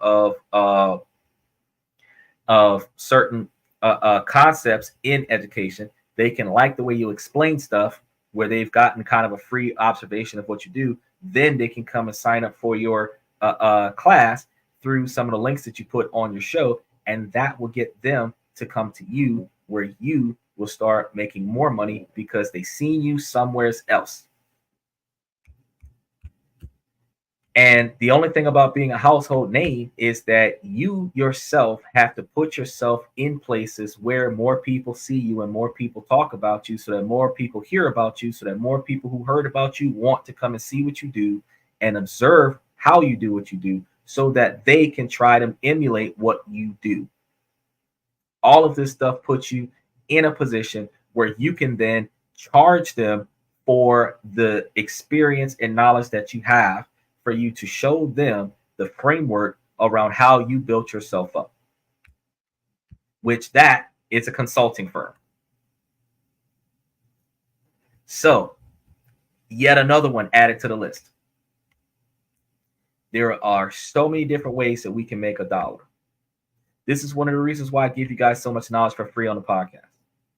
Because if I wanted to start a consulting firm, you understand that this guy knows so much about this, that, and everything in between, that you could ask me some tip of the iceberg kind of questions, and I will give you some beneath the ocean level quantities of information, where you would have to then do a deep dive to find out all of the ins and outs of whatever that is. And I can go the extra mile on that, and I can create a platform that houses all of this stuff on a database. And then you pay me for the membership to have access to that information. Or you can use some of those AIs like Proxy or Gemini and say, hey, how do you do this? Where do I go to get this? But the difference is that most of us do not ask outrageous questions. We ask straightforward, we think that this is appropriate questions. If you do not have knowledge that leads you to want to know more, then you do not know what questions to ask to get more information about surface level information. That is where consultants are best, because consultants will look at your situation. They will deep dive into how many different ways that they can sell you on another product. They're going to propose to you other stuff that will either save you money so that you can give more money to them, or cost you to spend more money so that they can get a commission off of you spending money. Either way, they're getting paid by the consultation to promote stuff. So they're going to ask all the questions that nobody else asks so that they can answer those questions with a product. The same way doctors ask you 1,000 questions in the interview so that they can prescribe you a drug. Not fixing the problem because the body is self-healing. They're only trying to find out how many symptoms you have that match certain types of medication that the higher level pharmaceuticals prepaid them to promote. They're going to promote you samples of that item, then give you a prescription for that item, and then you're going to go and buy that item from the pharmacy where that doctor's prescription is that doctor's affiliate link to the product that he promoted. So that doctor gets commission off of the sale of those drugs. Look at how affiliate marketing is working on a higher level. I just want you guys to understand that there's levels to this shit. Concierge doctors, something that's not out there very much. If you are already a licensed practitioner, you can get a different type of certification for you to be a mobile doctor. I know some of y'all who watch TV, y'all seen Hank. He was a doctor out in Beverly Hills or Malibu or something like that. He was a concierge doctor. He went door to door and took care of his patients. Those of you that are in the medical field that have the certifications for it, you actually could do that. You really could. And for those people who do not have transportation, who do not live close to regular medical facilities, if you set up a clinic, not even a clinic, you set up a office where you park the clinic, because the clinic is in the back of your van. You park a clinic in an area that is too far away from the average hospital. And then you advertise that you're the local doctor, and you make house calls. Everybody who needs a local doctor, you'll make house calls. If you are going to recommend a nearby hospital, you are an affiliate of that hospital. You don't work for that hospital, but you are that patient's doctor, primary care physician. So when that patient goes to that hospital, you go to that hospital, take care of that patient. If you're referring people to a certain hospital, that hospital is a business, will communicate with you to work out a business arrangement where you do some work with them and you refer some clients to them. You can pick up new clients from working in the hospital. And then you can do house calls. The hospital doesn't care where the patient gets treated. But if any type of major operation is required to be done, any type of costly activity is required to be done, if you were a concierge doctor and you recommended a hospital to go to get it done, guess who's getting paid? The hospital. Guess who's getting commission? You. So there's so many ways that we can take what we do for a living, turn it into our own business. We could take what we like to do as a hobby, turn it into our own business. We can find something that we're good at, turn it into a business. You start off by, I'm not even going to say make it a hobby. You start off by making it a habit and get paid for it, even if it's pennies on a dollar, because your hourly wage job is shitty already. So if you're pennies on a dollar, you're making some money doing what you're doing on the side.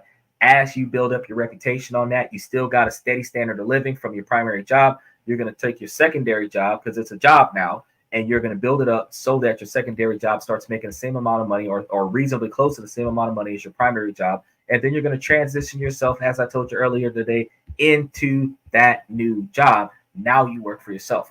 Remember, y'all, we just had, especially those of you that are on TikTok looking at this, we just had it go across news that there are certain companies and certain industries that are now actively promoting and protesting the new policies that are about to go into place in the upcoming year. And as a result, you already know which direction the country is going in. So you yourself know, or need to know, that if you are not a business, and W-2 is not a business, 1099 is subcontracted. I'm not talking about sole proprietorship. I'm talking about getting you like an LLC if you're trying to be small time, or get you a C corporation if you're trying to be big time.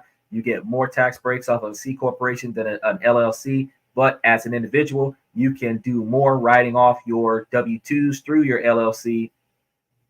So you can go down that road too.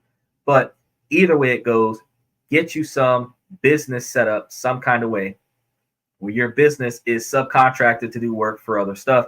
And no matter what work you do, no matter where you get paid from, claim it under your employee identification number, your tax ID number that you get for your LLC or your C corporation. And then you use that to get you some tax breaks on the money that you're making, or get you some tax exemptions where you don't have to pay taxes on the money that you're making, because come 2025, no matter what you think is going to happen, if you are not a business, the new tax laws are not going to be in your favor. That's what I got to say about that. Now, if you don't believe me, hey, wait and see. I got a show coming up next week, Monday, where we're going to analyze how this gentleman decided to promote the purge in one of his debuts in general public. And I did a show with Mr. Pibbs 2 months ago, 2 or 3 months ago, where I was talking about how all it took was one political campaign to have purge in it, and all of a sudden the movie would become reality. And now we're going to be sitting over here looking at how, hey, one really hard hour. I'm going to tell you that I don't care how you phrase that. I told you so. I told you so about the AI. For those of you that don't listen, I told you guys that I had somebody on the podcast earlier telling me about how, oh, don't be afraid of the AIs. The AIs aren't self-sufficient, this, that, and the third. It ain't about being afraid of them. You, as a person, will be replaced by machines because big business will pay a machine $3.50 an hour to work 24 hours a day instead of paying you $34 an hour to do the same damn job. It's about thinking ahead. It's not about being scared of machines. You don't want to stop the advancements of machinery because Americans are lazy. Most human beings are lazy in some way, shape, or form. No matter how hard you are, no matter how much willpower you have, no matter what kind of work ethic you have, we are all lazy. This is why we text instead of call. This is why we call instead of going to your house and knocking on your door and seeing if you're home. This is why we drive instead of walk. Technology enhances our ability to do less of the hard shit that we used to complain about back in the day, and we have more time to do more of something else that we would prefer to do. But we do not maximize our time. Because we do not maximize our time, even though technology has advanced. Now, AI software is everywhere that allows us to write stuff faster, do research faster. Instead of you having to read a newspaper and go to the library and read books so that you can get the knowledge on something, you can sit in your computer and Google you can literally ask a question on either Siri, Alexa, Bixby, Gemini, Java AI. No, it's Jasper AI. That's the software, or Proxy. Put in a question. It will do the research for you and then give you an answer. There is AI out there that will organize information and then summarize it for you. Gemini has now taken over Google Docs, and also because it's part of Google software, but Gemini has also taken over your Gmail. You don't even have to read your freaking emails anymore. At the top of the screen, for anybody that has updated the latest versions of Gmail or Google Chrome or their Google search engine or their Google device that is primarily run off of Google, you will notice that if you go into your email, at the top of the screen, there is a button that you can click that says summarize this email. It will tell you what that email is about. So you don't even need to waste time reading your emails anymore, as if we read emails. You have software that will tell you what this website is about. You have technology. It's called accessibility features that allows you to turn on the voice recognition, where you can talk to your device. Your device can read what's on the screen. So you don't have to read anymore. You can just listen. That's why audiobooks make money. So you can do a drop shipping company on audiobooks so that people don't have to read the book anymore. They just have to listen to somebody else read the book. You're still taking in knowledge. But instead of listening to low grade music and nodding your head to lyrics that are subconsciously influencing you to accept inappropriate behavior, you could just have audiobooks playing in your car all day long, audiobooks playing in your house all day long, and you can learn so much stuff. Some of the smartest people, some of the wisest people that any of us can think about, 200-300 books a year or more. Ask yourself, how many times have you read a book this month? But now ask yourself, how many times have you Google searched something today? Now, I'm just saying, technology is going to be the next best thing for us. It's going to be the worst thing for us too, because while it aids humans in being human, it also replaces the human element required to service humans. Humans serving humans is why financially challenged people can still make money. The lower class and the middle class is the lower class, truthfully. So if you're under $168,000, you're welcome to the lower class. Just, it is what it is. You could disagree with that if you like, but when the United States Census said February 14, 2024, that the working class wage was $1,650 a week.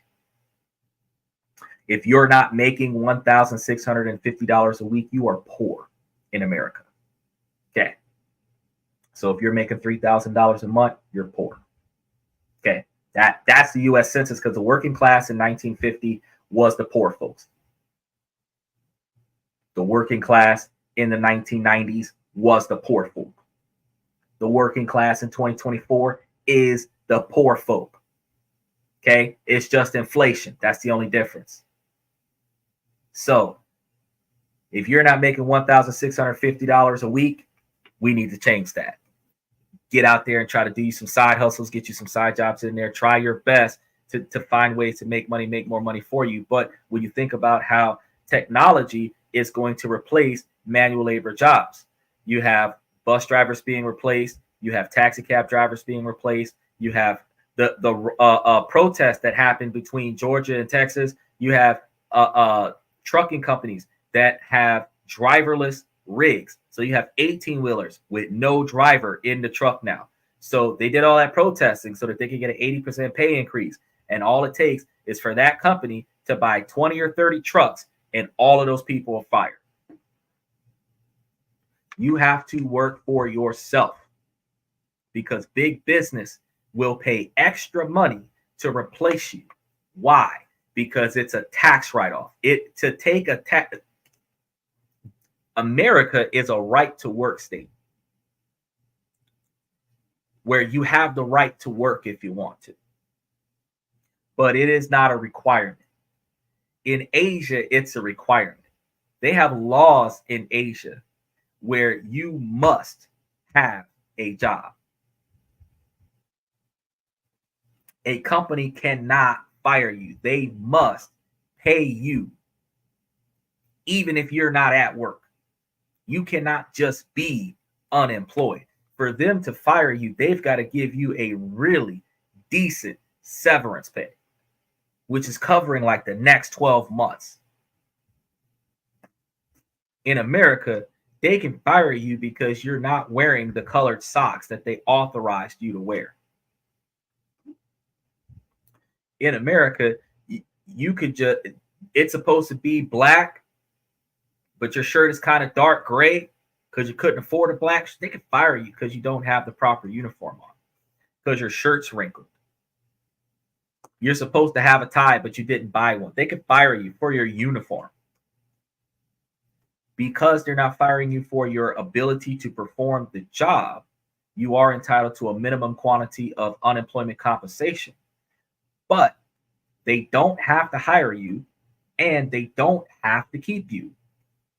You can be unemployed and not getting unemployment compensation. So when you think about how technology can replace you, Taco Bell has a lot of their kitchen has been replaced with machines. McDonald's has a lot of their kitchen being replaced with machines. We did a show where over 200 restaurants were replacing their kitchen staff with machines. We have McDonald's, Burger King, Wendy's, all have kiosks in the lobby where you order from the kiosk. They got some that don't even have cashiers at the front register. They tell you, they come out of the kitchen and tell you, go over there by the kiosk and put it in. You don't know how to put it in, they'll come around the counter. They'll put the order into the kiosk because the registers are down. You got to pay with your card, or in some situations when they have a kiosk that has a cash machine on it, you can pay with cash, but primarily the kiosks are cash only, which is phasing out the US dollar, which we actually did a show back in March of this year where we were talking about how almost 60% of commerce were actually switching over to digital currency. And debit and credit cards is digital currency. Because while they're not actually swiping Bitcoin and Ethereum, the fact is that the amount of money in your bank account is a digital number. And it goes against the value of zero, where if you have more than zero, you can purchase an item that is up to the maximum amount that is approved on your account. If you have accounts that make profits off of overdraft fees, they will pre-approve an amount above your budget so that they can charge you extra money for paying for that bill for you. Another way for the big businesses to make money off of you. But they're phasing out the US dollar. Remember, we had that conversation earlier this year about the rainbow currency,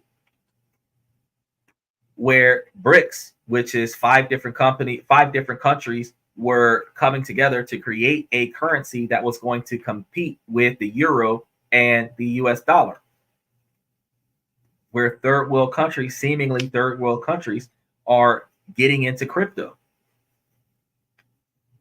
US dollars actually has US cryptocurrency right now. Think I'm lying? Google that shit. And while you're Googling, go see the value of Bitcoin right now. Then you have to think about, recognize, and realize that with all of these advancements of technology, you can't just say, oh, I can get a job as a cashier because I can count money, because there's a robot doing that. Walmart's got self-checkout. They have 72 registers with no employees at the register. You've got little circle. Y'all been to Walmart recently? They got circles in the floor with like 15, 20 registers, one person standing there. Why?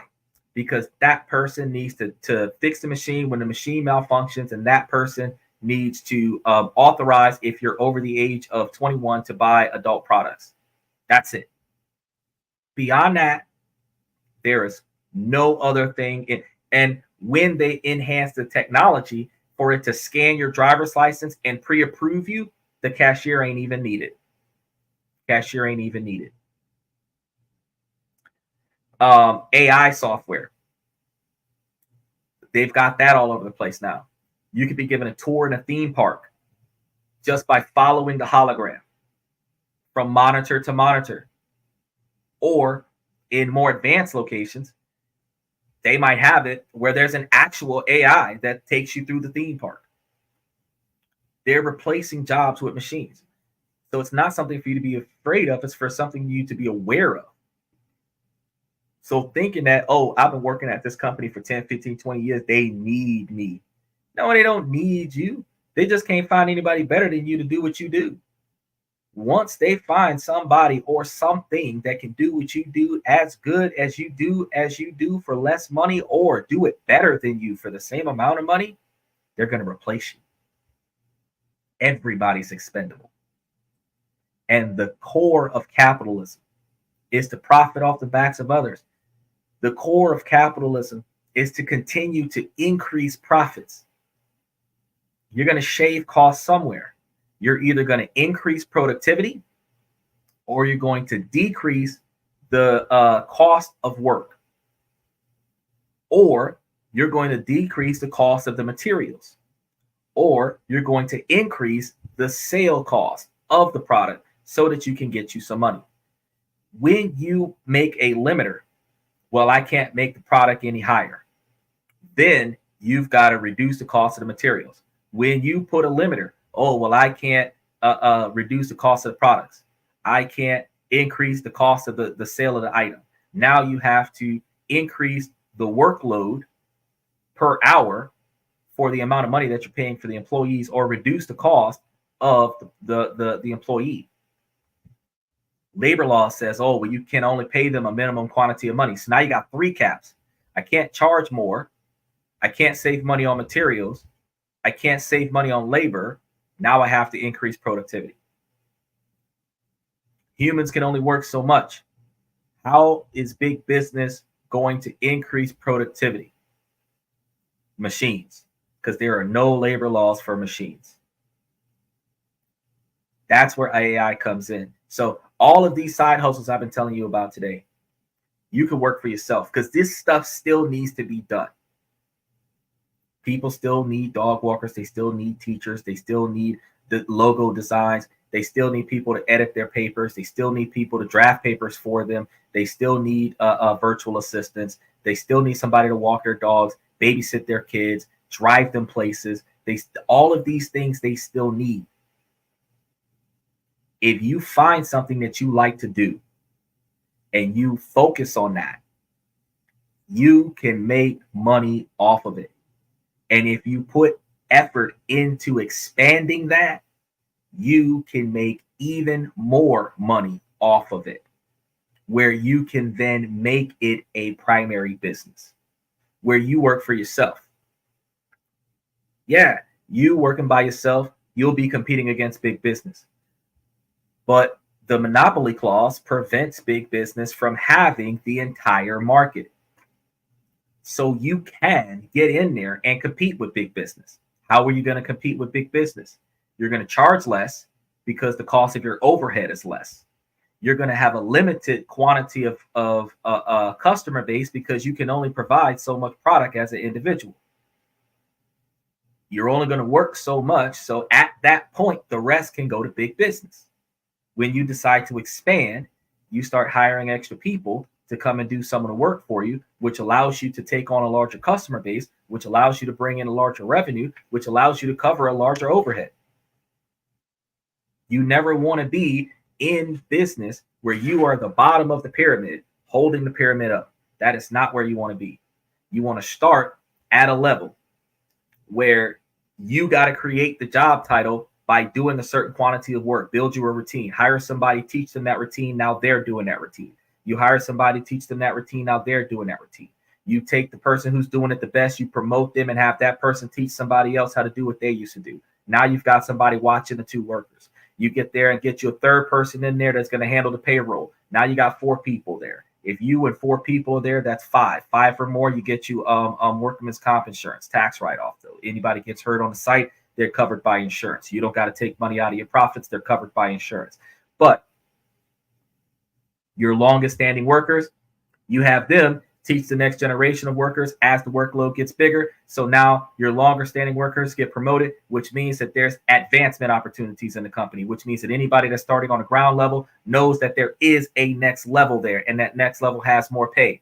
That next level has more responsibility, but that next level has more pay. If you're on like the 3rd level now, because 1st level is the people doing all the grunt work, 2nd level is the people managing it, human resources, accounting, you're at the top. You're going to have another one that's going to be advertisement. So now you got 4 different positions. You're at the top, and what you're doing at the top is not all of the grunt work. At the top, you're looking at either getting more clients in or finding other ways to use the money that you're getting to make more money for yourself. So after everybody else gets paid, remember I told you 40 to 60% of your business goes to the overhead, to expanding on your business.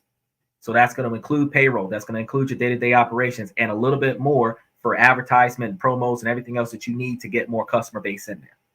The other 40%, beyond donating some money to charity or something to that effect, the other 40% can be invested somewhere else. If you took 10 or 20% of that, put it in your pocket to take care of your standard of living, the rest of that money gets invested somewhere so that it is generating more money for the business. Now, remember, I just did the show yesterday about the trust. And if the business is in a trust and that trust is putting money into a trust account, and then you're a beneficiary of that trust, this thing is going to make money on its own. It's going to juggle its taxes on its own. And then it's going to put money into a location where it's going to send you tax-free money. Look now, I've been trying to tell y'all, there are ways that we can make money for ourselves. But nothing worth having is easy. And even still, even though I'm giving you the whole blueprint, I'm giving you the whole blueprint as to how to do it, how to get it done, and how to be proud of it. Guess what you're looking at? You're still looking at a 10 or 20 year plan. It takes most businesses that start up 2 to 4 years to get stable. So the first 2 years is going to be hard. The second 2 years is going to be a cake. The first 2 years is going to be hard. You got to figure out what you got to do. You got to figure out what certifications you got to have. You got to figure out how to get your clientele in there. You got to start making some profits. Then in between year 2 and year 3, you got to start paying for advertisement on your product. As you're paying for advertisement on your product, you're going to get more clients in. As you get more clients in, you got to offset the cost of advertisement from the profit margin so that you are making 2 to 1 on the cost of your advertisement. So if you're spending $1,000 to get back $2,000 to $5,000 of profit, you're able to take $1,000 and put it back into it and still have $4,000 of profit. You want to make sure that you're making more money than you're spending. You don't want to make $1,000 and have to put $2,000 into advertisement so that you can make $1,000. You want to make sure that if you're putting $1,000 into advertisement, that $1,000 of advertisement is giving you back $2,000, $3,000, $4,000, where you can take that $1,000 and put it in there and keep getting back to $2,000 extra. Or you could put $2,000 in there now and get back $6,000. Because if every $1,000 gets you back $3,000, if you put in $2,000 next time, you can get back $6,000. You put in $3,000 next time, you get back $9,000. You put in $10,000 next time, you get back $30,000. Do you see how scaling up works for you?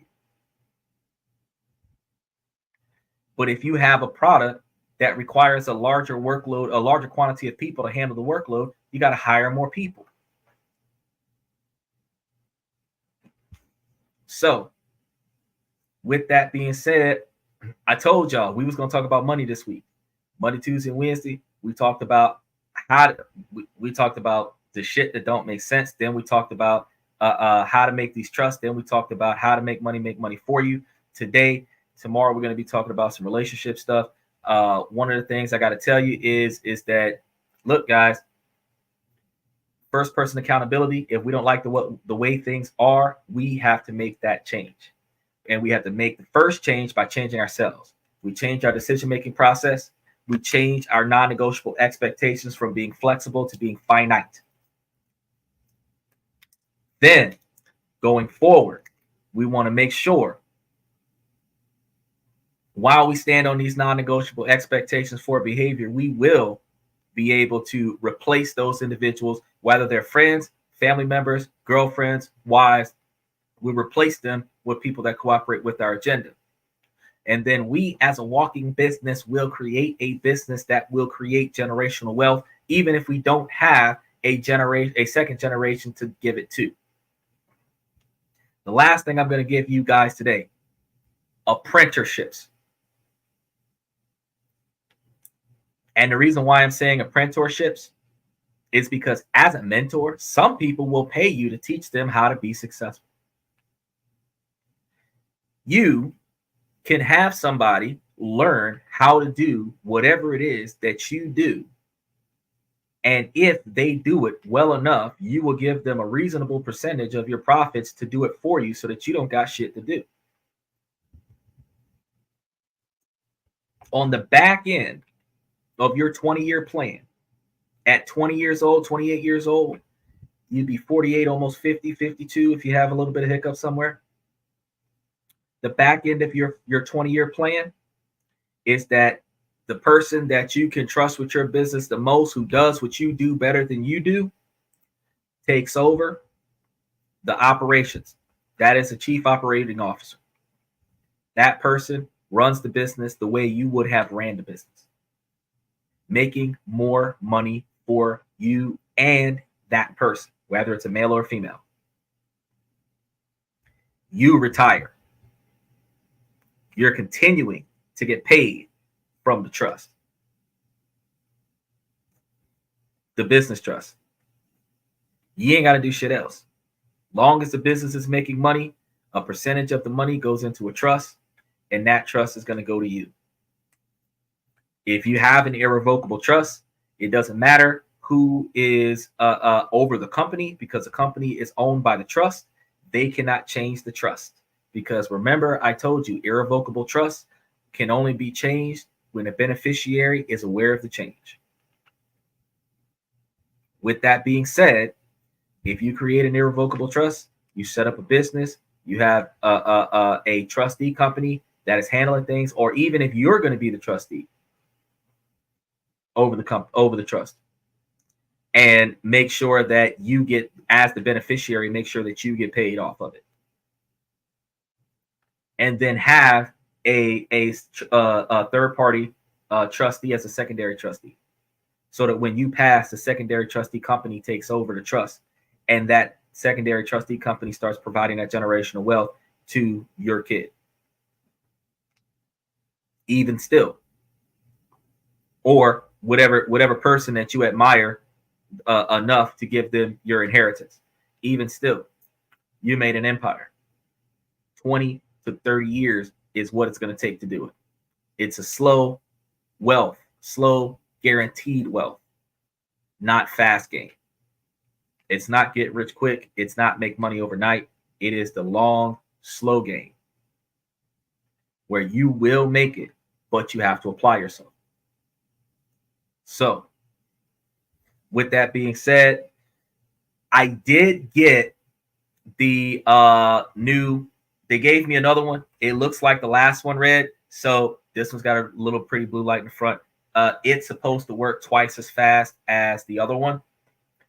This one, hey, remember that show that we did a couple months ago with Mr. Pibbs with the Snapdragon software, the Snapdragon software in the hardware, the software on the chip?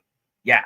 Well, this one's got Snapdragon technology in it, so the processors are faster. It does provide a better quality for the most part streaming. I haven't seen any hiccups on the podcast tonight, but you got to remember, I'm in a poor network area, so one of the reasons why I started the show late was because the towers took a dump, but we're in the middle of hurricane weather, so kind of expected that.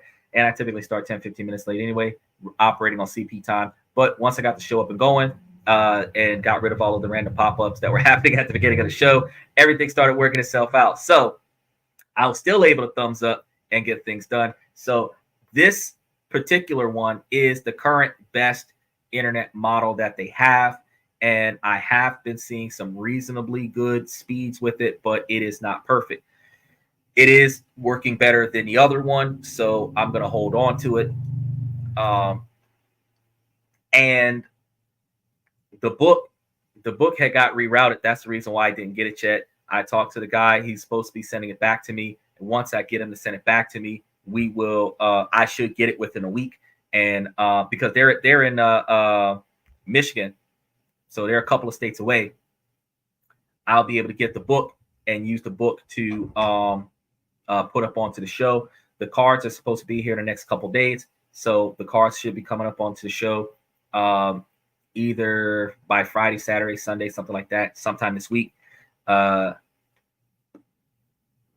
then I got the other person that wanted to do the dog treats, so they got to send me their promo code, and then when they send me the promo code, I'll be able to purchase the product and get that in, and then show that product on the show. So you'll start seeing. Remember, I was telling you about affiliate marketing. Affiliate marketing is the links in the description, the links on my podcast. Influencer marketing is me promoting the product itself on my podcast somewhere, me talking about the product, doing a real life human review. The brand, using my podcast as a brand that allows me to get credibility where people recognize this brand from places, and then being able to subcontract myself out to do stuff for other people. So all of this builds up. It builds up the ability to make money more places than just the ads that are running on the show while I'm on the show. So while I do get paid for the ads that run on the show, I also get paid for the products that I show on the show. I get paid for the stuff that I do during the show. I get paid for talking about other people while I'm on the show, which is why even though I am a little bit disappointed about how I have had poor internet service from the towers, I still promo at the bottom of the screen there. I'm talking about those T-Mobile agents that are working from the Philippines that are helping me out in America with my internet service so that we can have the live stream. Why is that? Because you gotta give positive credibility where credit is due. Mama used to always say, if you can't find nothing nice to say, don't say nothing at all. So even if I do have something negative that I'm going to say, I'm also going to follow that with something positive. And in addition to following it with something positive, I always kind of try to give you guys some kind of advice and some kind of positive information that you guys can utilize to take home with you, because it's not about just coming to the podcast and listening to me talk. Wow, that's an awesome thing to do, and I encourage that on a regular basis. It is about you learning something about life and learning something about yourself and learning about ways to improve your way of life and, you know, hopefully get yourself to build a legacy. Because one of the things that I decided to do is not just build a legacy of wealth, because money comes and goes, and whether or not the U.S. government steals it from you, if you get on an airplane with too much of it or not, it doesn't change the fact that who you are will be put into the history books and last a hell of a lot longer than the money that you made. The money that you made might last till next generation. The money that you made might last 2 generations, which is probably 20, 30 years, if you're lucky. But the legacy of a person, when your legacy is your influence on somebody else's life, where their success is the result of you, that legacy travels further. When somebody can say that they made it to where they are because of you, and that's a good thing, your reputation is better. When successful people know you and they credit you for their success, you are inherently successful with them. Now, that does not necessarily mean that, oh, you're rich because they're rich. No, that's not the case at all. But in business, in capitalism, it is not just what you know. It is also who you know. Accessibility to resources is also not just what you have.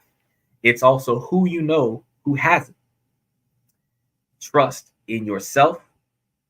Trust in your brand. It's based off of how many people know that you exist and how many people will recommend you or refer you or take accountability for you. When other people sign on and say, yes, this is good. Yes, I like the way this is. Yes, I like what he does. More people will come to you. When nobody's willing to say anything positive about you, everybody's trying to avoid you. I always say, if you want to know how good a product is, go look at the complaints. That's how you know how good a product is. Go look at the complaints. So any product, if it has one negative review, go look at that one first. Why? Because one person will tell one person that you're great. One person will tell 10 people that you suck.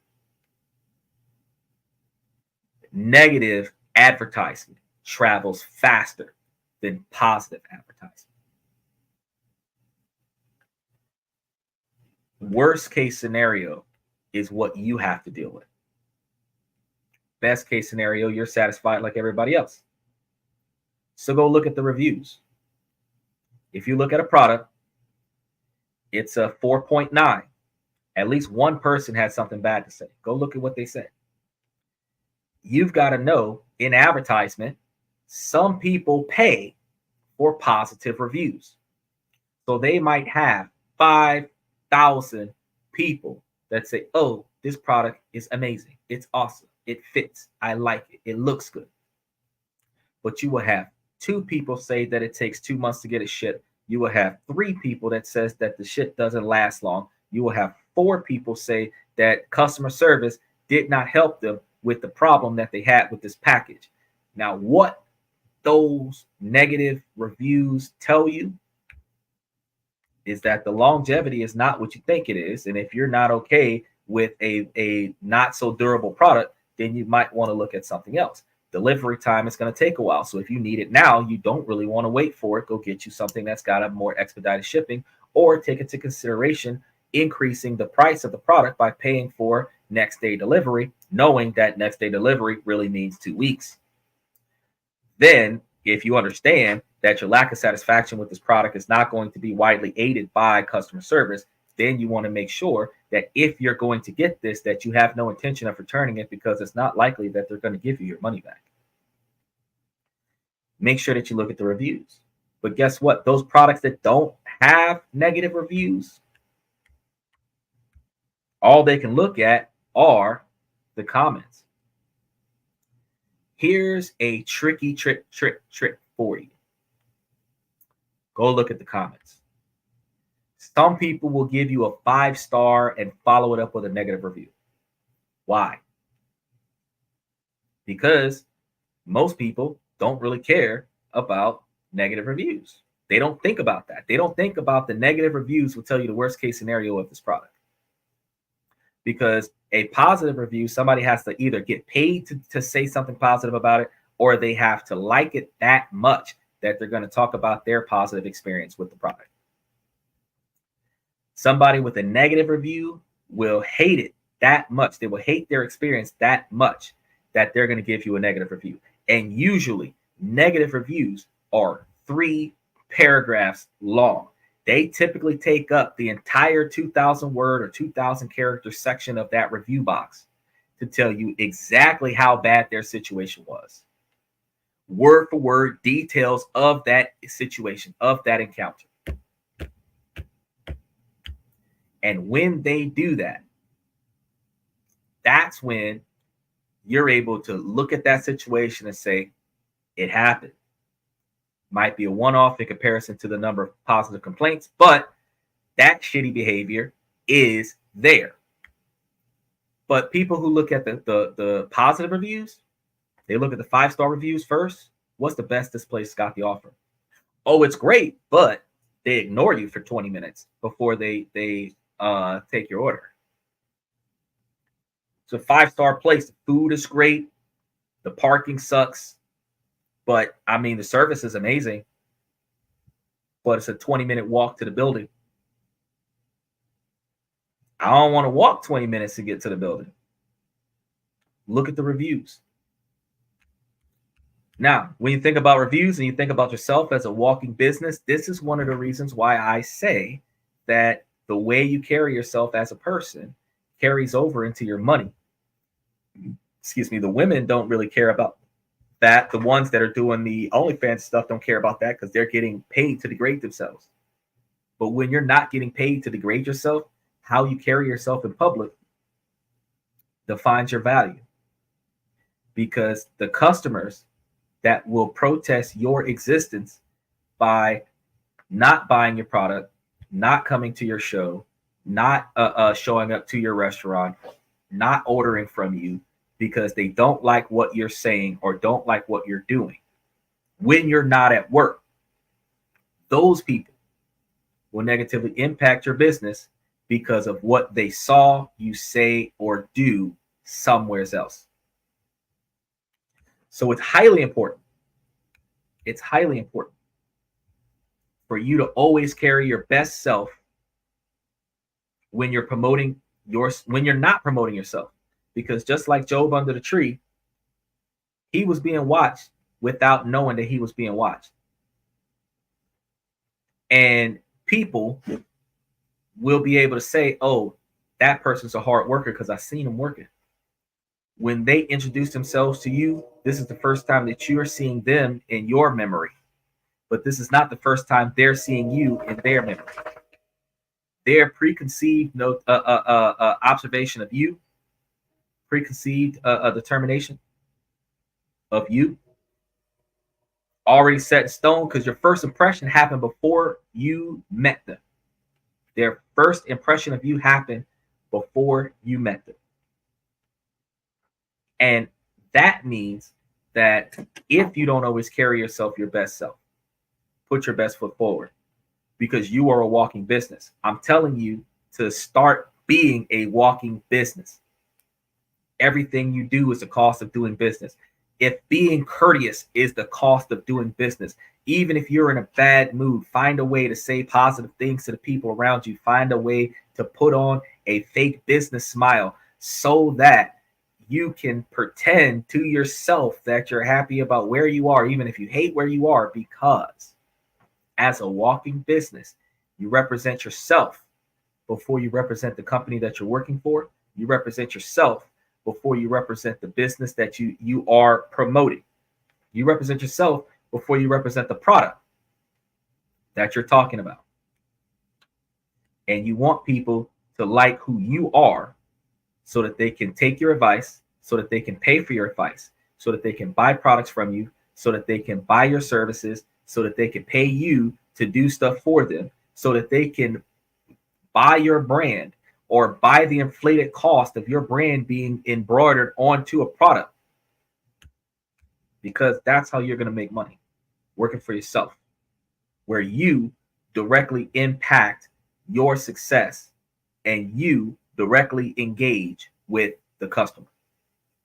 Until such time as you can pay other people to do the work for you, where you no longer have to do the work, you represent yourself and you represent the company.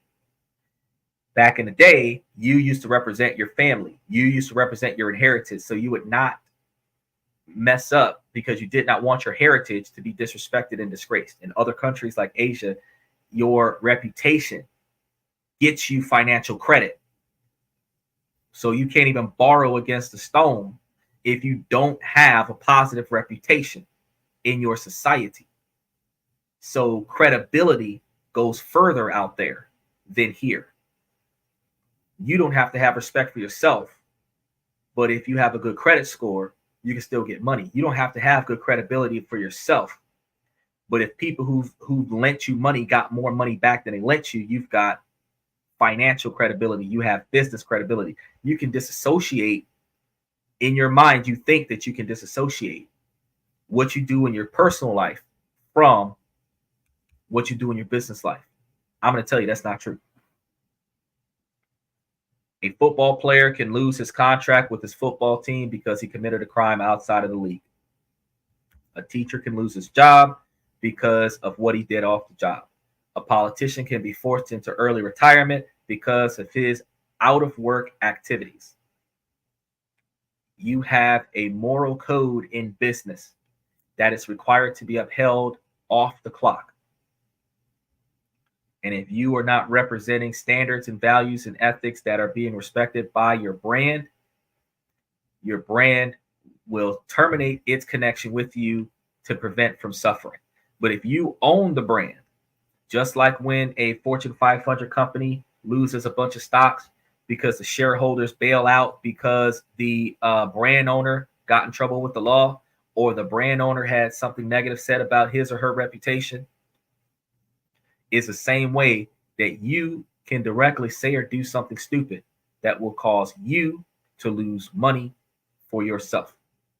So take all of this information into advice as you start making decisions going forward. You can't say that there isn't ways. I told you before, I said, I'm going to find ways where even in Romania, you are going to be able to make you some money. I found some ways just now. You can take all of the stuff that I put up on today's show. If you don't see it on Twitch, you can come back and rewatch the show on YouTube. It's up there. Oh, speaking of which, if you have restricted mode on, then you might want to turn restricted mode off, because some of the content that I put up on the show is sensitive topics And YouTube has standard been switching off people's podcasts when their podcast has age restricted content on it. So a lot of adult language or concepts and topics that are sensitive in nature, while you might still get ad sensitivity on your podcast, you're going to get less viewership because of that restriction. I recommend that if you can't see some of the shows, that you get you a VPN and then come and watch the show. But most of the shows, like today's show, should be one that they don't restrict, because I didn't use much profanity today and I only talked about ways for you to make money. So it should be visible.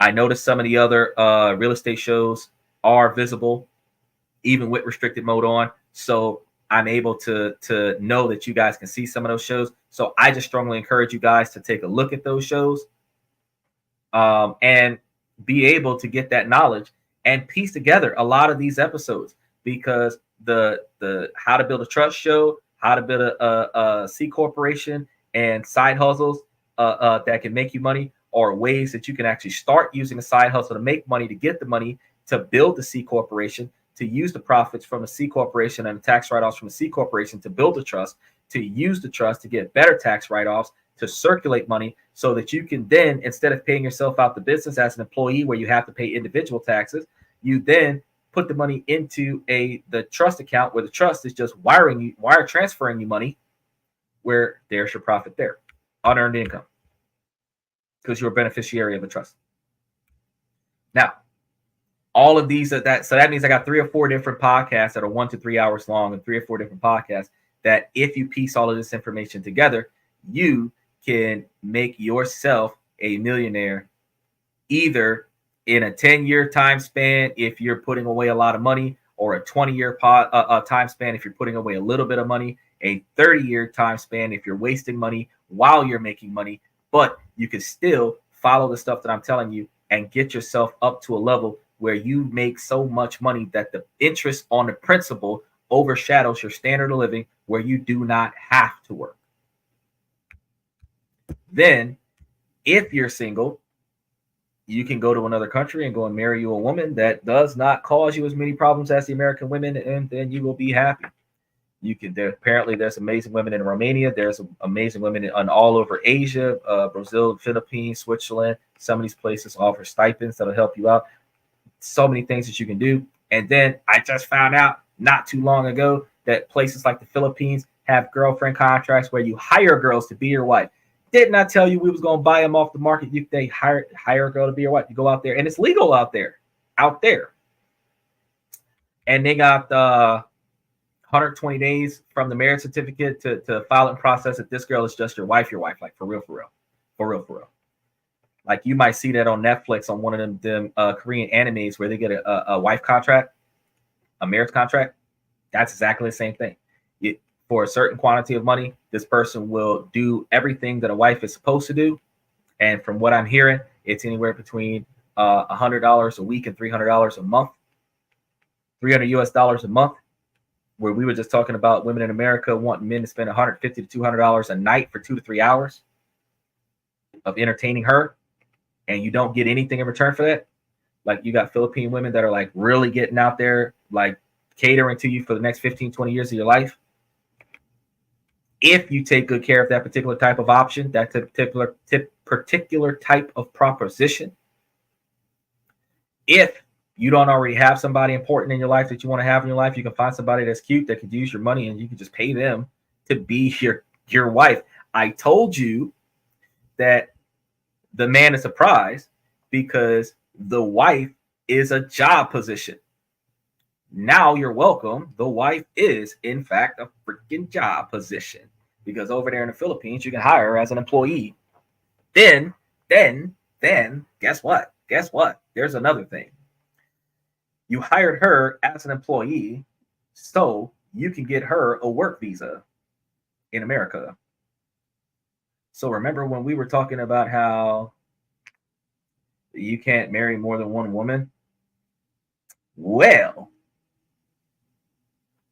if you've got 2 or 3 of them on the payroll, they're all contracted to do wifely duties.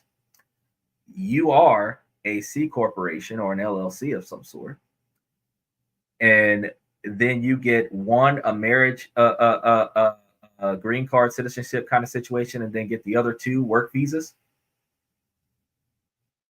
you can fly 3 of them back to America.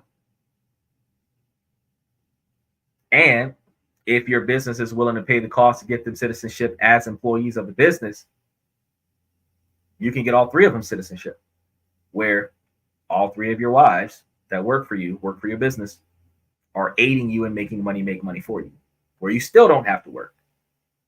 And now you live with the 3 women that will prioritize your business being successful. I told y'all that I was going to make it all make sense at some point. I pieced the whole story together. Nobody thought that I could. Surprise. Now, one more thing I'm going to go. Remember yesterday, Red, I was trying to do the intro and outros. I spent all night last night, which would have been all morning for you. I spent all night last night trying to get me an intro and an outro for the show. I got an intro for the show. It looks pretty dope. And actually, I can kind of show you the intro, but I got the outro for the show. So after we walk away from the show's still going to actually have, I think, about 20 or 30 more seconds of outro video. And I went out to a place called Free Music Archive and got me an audio track. I'm going to see if it's going to continue to monetize me for that, because I understand that certain audio tracks have copyright restrictions, and those copyright restrictions for under 30 seconds prevents you from monetizing your show. So what YouTube forces you to do in those situations is that when you have that particular type of audio track on your situation, they will take it off so that you can keep getting paid for the show. But if you don't take it off, then you can only get paid from like your membership. So ad sensitivity. So gonna double check, see what happens. And if any event that I still got all greens, I'm gonna be running it. If not, then I might run it and then take it off after the podcast airs. But I think that it's dope. I actually know somebody that is a producer. So since I've done this, I'm actually going to go talk to that producer, and I'm going to see if I can get at least 1, if not 2 tracks from him, so that I can use some of his beats that hopefully doesn't have any instrumentals on them, and use them as intro and outro music for the show, since I now have an intro and outro video. So I strongly encourage you to take a look at those as we sign out today. I'm going to show you, matter of fact, real quick, Red, I'm going to show you the intro because you didn't see the intro because you came in the middle of the show. So I'm going to show you what the intro looks like. And you can always jump in the comment section or comment after the show and let me know what the intro, what you think about the intro. Where is the intro? It is, oh, there it is. There it is. So this is the intro. I want you to take a look at this real quick.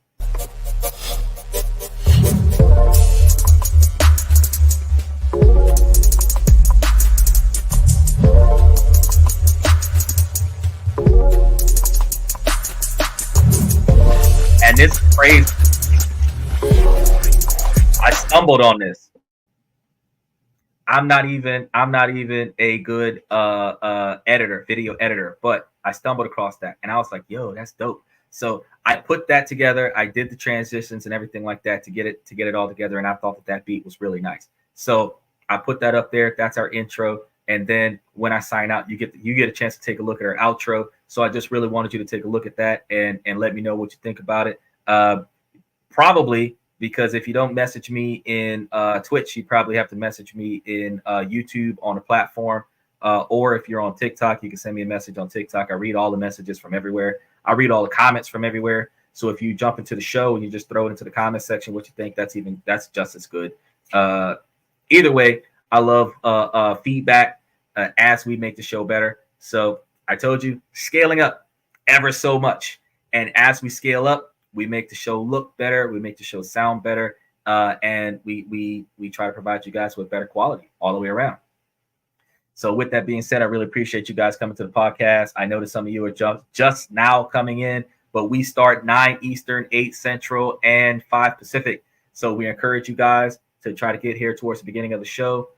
We do kind of operate on a little bit of CP time. So, between 8 and 8:15, but swing through at the beginning of the show and ride this wave with us for a couple hours and learn some stuff and have open-minded, open forum discussions where we can talk about the hard-hitting questions that nobody wants to answer, and also be able to chit-chat about ways for us to better ourselves and make more money and become more successful, so that if you're not just trying to get successful for yourself, if you're trying to get successful for someone else, whether you're trying to take care of somebody else or you're just trying to find somebody that's more valuable to you, and you have to meet that financial criteria, whatever your goals are versus your expectations, I just really encourage you to go ahead and come to the show. Because if I don't already got the information on one of the last 12 shows that I put up in the past 2 months, I'm going to have it coming up on the show pretty soon. Because like I said before, I've got investment information coming in.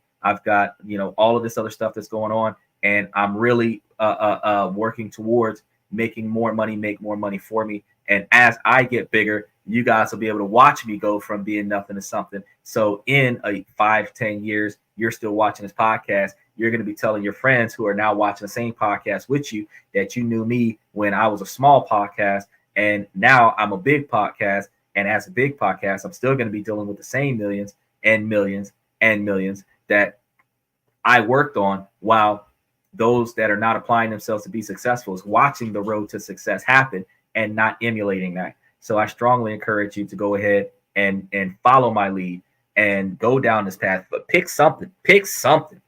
Start doing this for yourself, and then start trying to build yourself up some wealth. That's the only thing that I can tell you.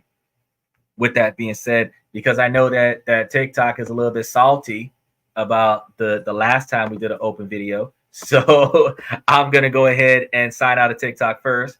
So ladies, as long as the situation doesn't make sense, I'm going to ask you to please make it make sense. So ladies, make it make sense. And for the rest of you guys that are still watching us on YouTube, Twitch, and Twitter, I really appreciate you guys. We actually have a Pinterest as well, in addition to YouTube and Twitch and Twitter. So you could always go out and check us out in other areas. I strongly encourage that. And let's see, they didn't have a lot of stuff. I know that you guys are in those storms, those hurricanes, and I really want you guys to be safe out there. Me, myself, I am in a safe place. So the worst part about my day is my network going out because of the location I am in. And that's just because the towers aren't really all that good. But the rest of you guys, especially you guys that are below sea level, make sure that you do not go to sleep on the first floor. Make sure that you go to sleep on the second floor if you have a second floor. If you are on a first floor, make sure that you try to reinforce some doorways and stuff so that you're not swimming when you wake up in the morning. Water rises at night. You want to make sure that everything is copacetic before you go to sleep.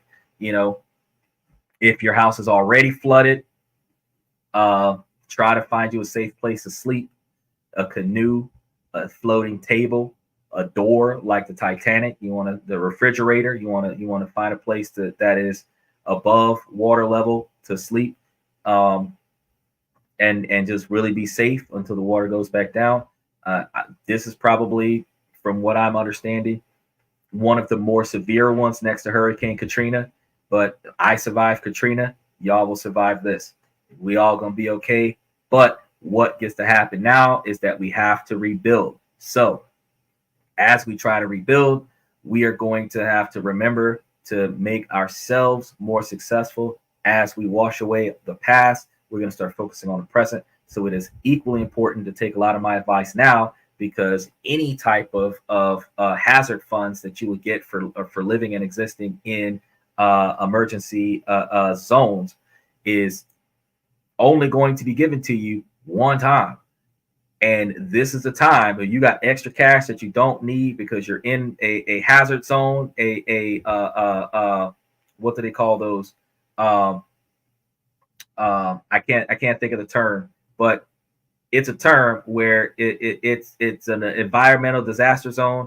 They give extra relief, financial relief for the residents that live there if you're registered in that area. And if you are entitled to financial relief in that area, now's the time to take that financial relief, especially if you don't need that relief, and put it into yourself so that you can become successful, so that your money can make money for you. So with that being said, tomorrow we're going to have a few dozen relationship topics I want you guys to get into. And I also want you guys to be able to enjoy my outro. So thank you guys for coming to This and That, where we talk about this, that, and everything in between. And I'm going to see you guys tomorrow night. I really appreciate you coming by, checking us out tonight, Red. See you tomorrow.